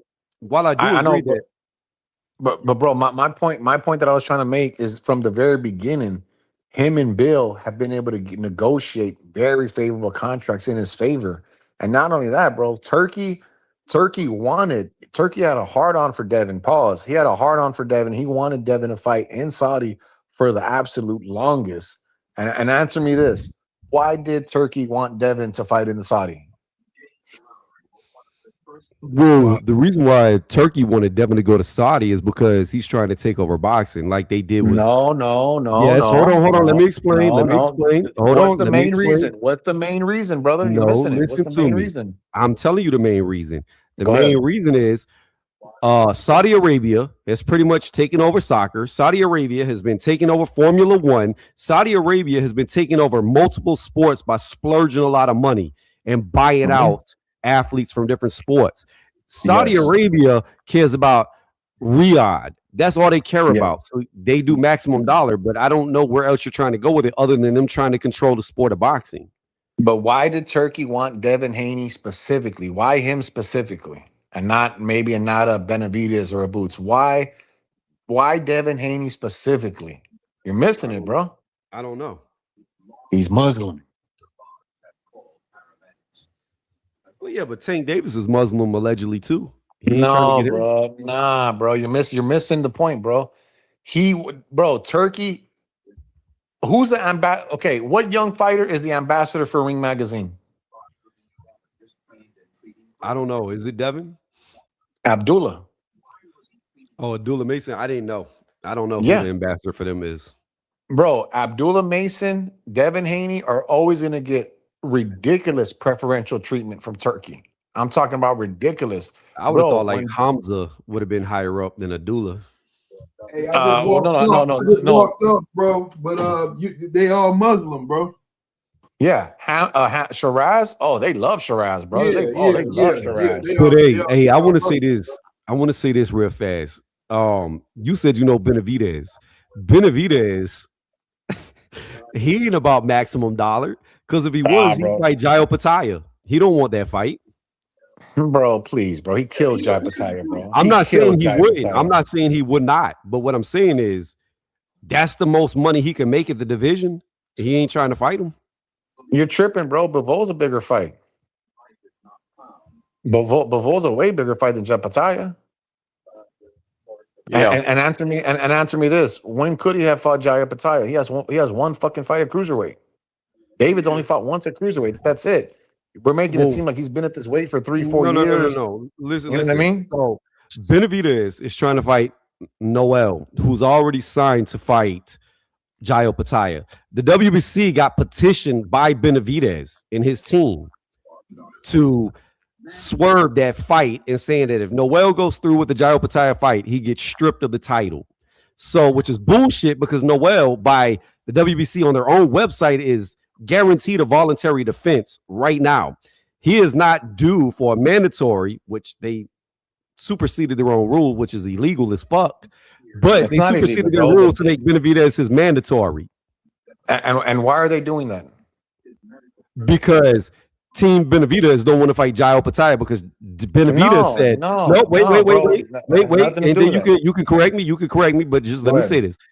David Benavidez said, I'm only fighting for titles. Jairo Pataya doesn't have a title because he got stripped of his IBF. So you know what happens if Jairo Pataya beats Noel? He gets a WBC belt, and guess what? Benavidez has got to fight him for a title to be undisputed now. Yeah, but the WBC belt is not up for grabs on that Zuffa card, bro. Zuffa's not going to have no titles on their cards, bro. Yes, they are. And I'm going to prove you wrong right now. I'm going to prove you wrong right now. I'm about to prove you wrong right now. Conor Ben versus Ryan Garcia for the WBC title. Yeah, because Ryan Garcia's not with Zuffa, bro. Conor Ben is with Zuffa. Let's see if he wins the title. But it's on the line. So that argument goes out the window when they literally have a WBC title on the line against a Zuffa fighter right now.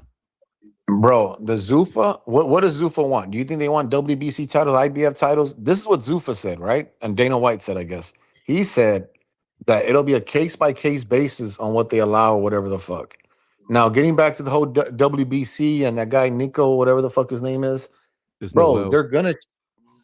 No, his first name is Nico or some shit. Why are they showing him... Why are they going to show Benavidez preferential treatment, the WBC? Why? Because he's Mexican. What is the WBC? A Mexican organization, bro. Just like they did for Canelo. They're going to bend the rules that they want. Here's the thing about it. Here's the thing. Why did Benavidez and his team petition the WBC to stop the fight? Because they don't want to fight Jairo Pataya. Because if Jairo Pataya wins that belt, they have to fight him for the WBC title. Bro, Jairo Pataya is not fighting for the WBC belt, bro. No, he over there with Zuffa, bro.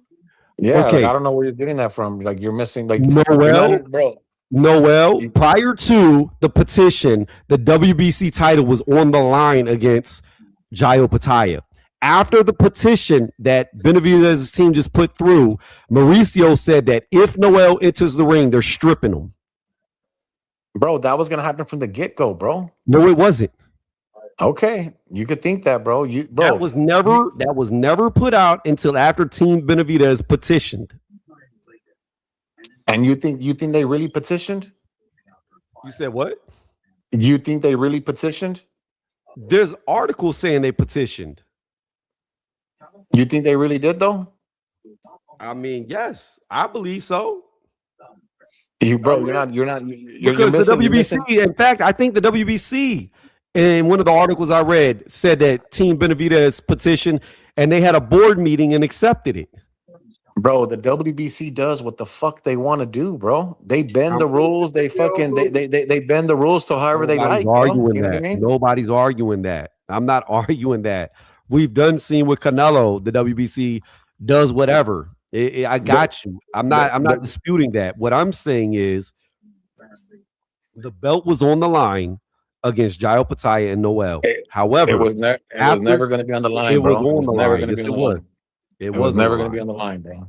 It was on the line. It was no longer not on the line until the petition came from the Benavidez team. Now, whether that was Benavidez himself, his promoter, PBC, Al Heyman, his manager, whomever, that's when the title was no longer on the line. And that's when Mauricio has said that they're going to strip Noel if he enters the ring against Jairo Pataya. The WBC has to sanction. The WBC has to sanction the fight as well, bro. They were never going to sanction Apataya, bro. That was never going to happen. The problem that you're going to have, though, here's the problem that you're going to have. Noel, after the WBC said that, has stated, put out, that the real WBC champion is going to fight the real IBF champion September 12th. So here's the deal.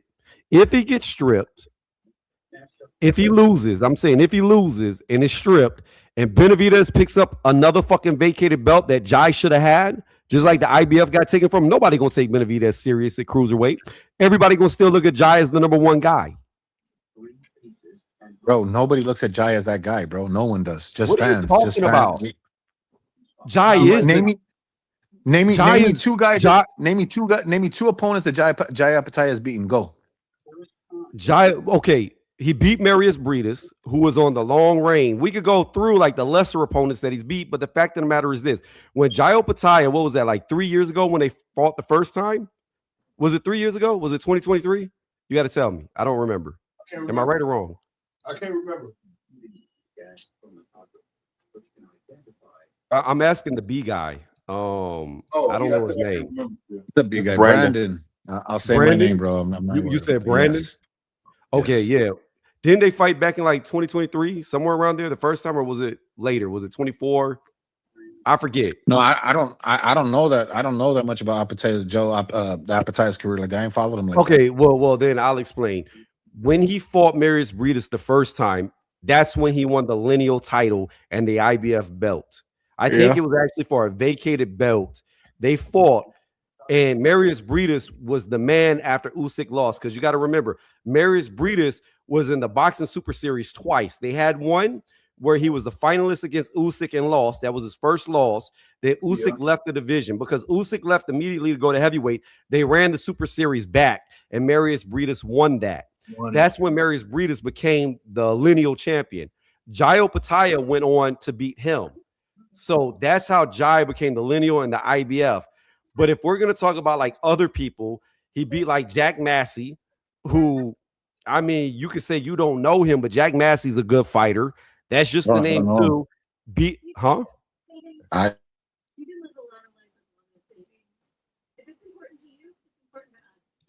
Is he talking to us or somebody? Oh, shit. But yeah, he just beat Glanton in his last fight. Now you could say Glanton ain't all that, but still, when you become lineal, that means you're the man of the division. Am I not right? Hey, fellas, I gotta go, y'all. I hate to get out while we cooking.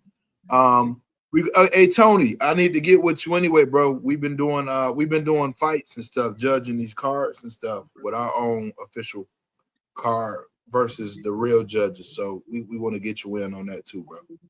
Well, what's your schedule? Because like I said, I haven't seen you live in like forever. I've seen like you have like a couple like video game things. I'm probably Undisputed. Yeah, we've been cooking. We've been getting like about maybe 2 shows in a month. We trying to get it up to like 1 a week, but we just been going with the 2.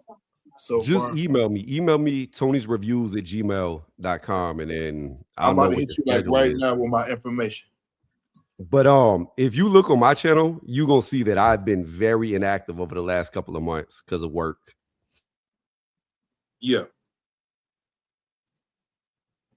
I'm hitting you right now. Hold on. Said Tony Reviews at Gmail. Yeah, Gmail. And then spell it right. Toney. Yeah. Reviews with the S on the end, correct? Yeah, Tony's. So Toneys reviews with the S on the end at Gmail. Hold on. So just like you see it in the thumbnail. Oh, you with the S on it? Like this. I'll type it. Let me type it into the private chat. Yeah, that's right. I want to make sure I get it right. Right there. All right. Okay. Yeah, I got you. I'm putting it in.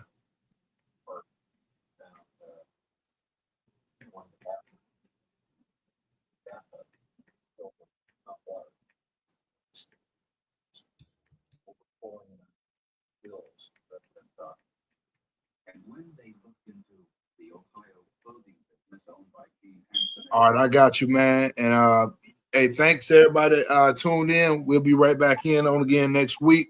We will shoot for next Wednesday. Hey, hold on, Goon. Brandon's back. Yeah, I gotta go. Huh? I said I gotta go. Oh, I didn't know if you wanted to let him say his 2 cents. Yeah, he can hear from that we getting ready to tune off. But I appreciate everybody that came on, and we get y'all again next week. Peace. Yeah.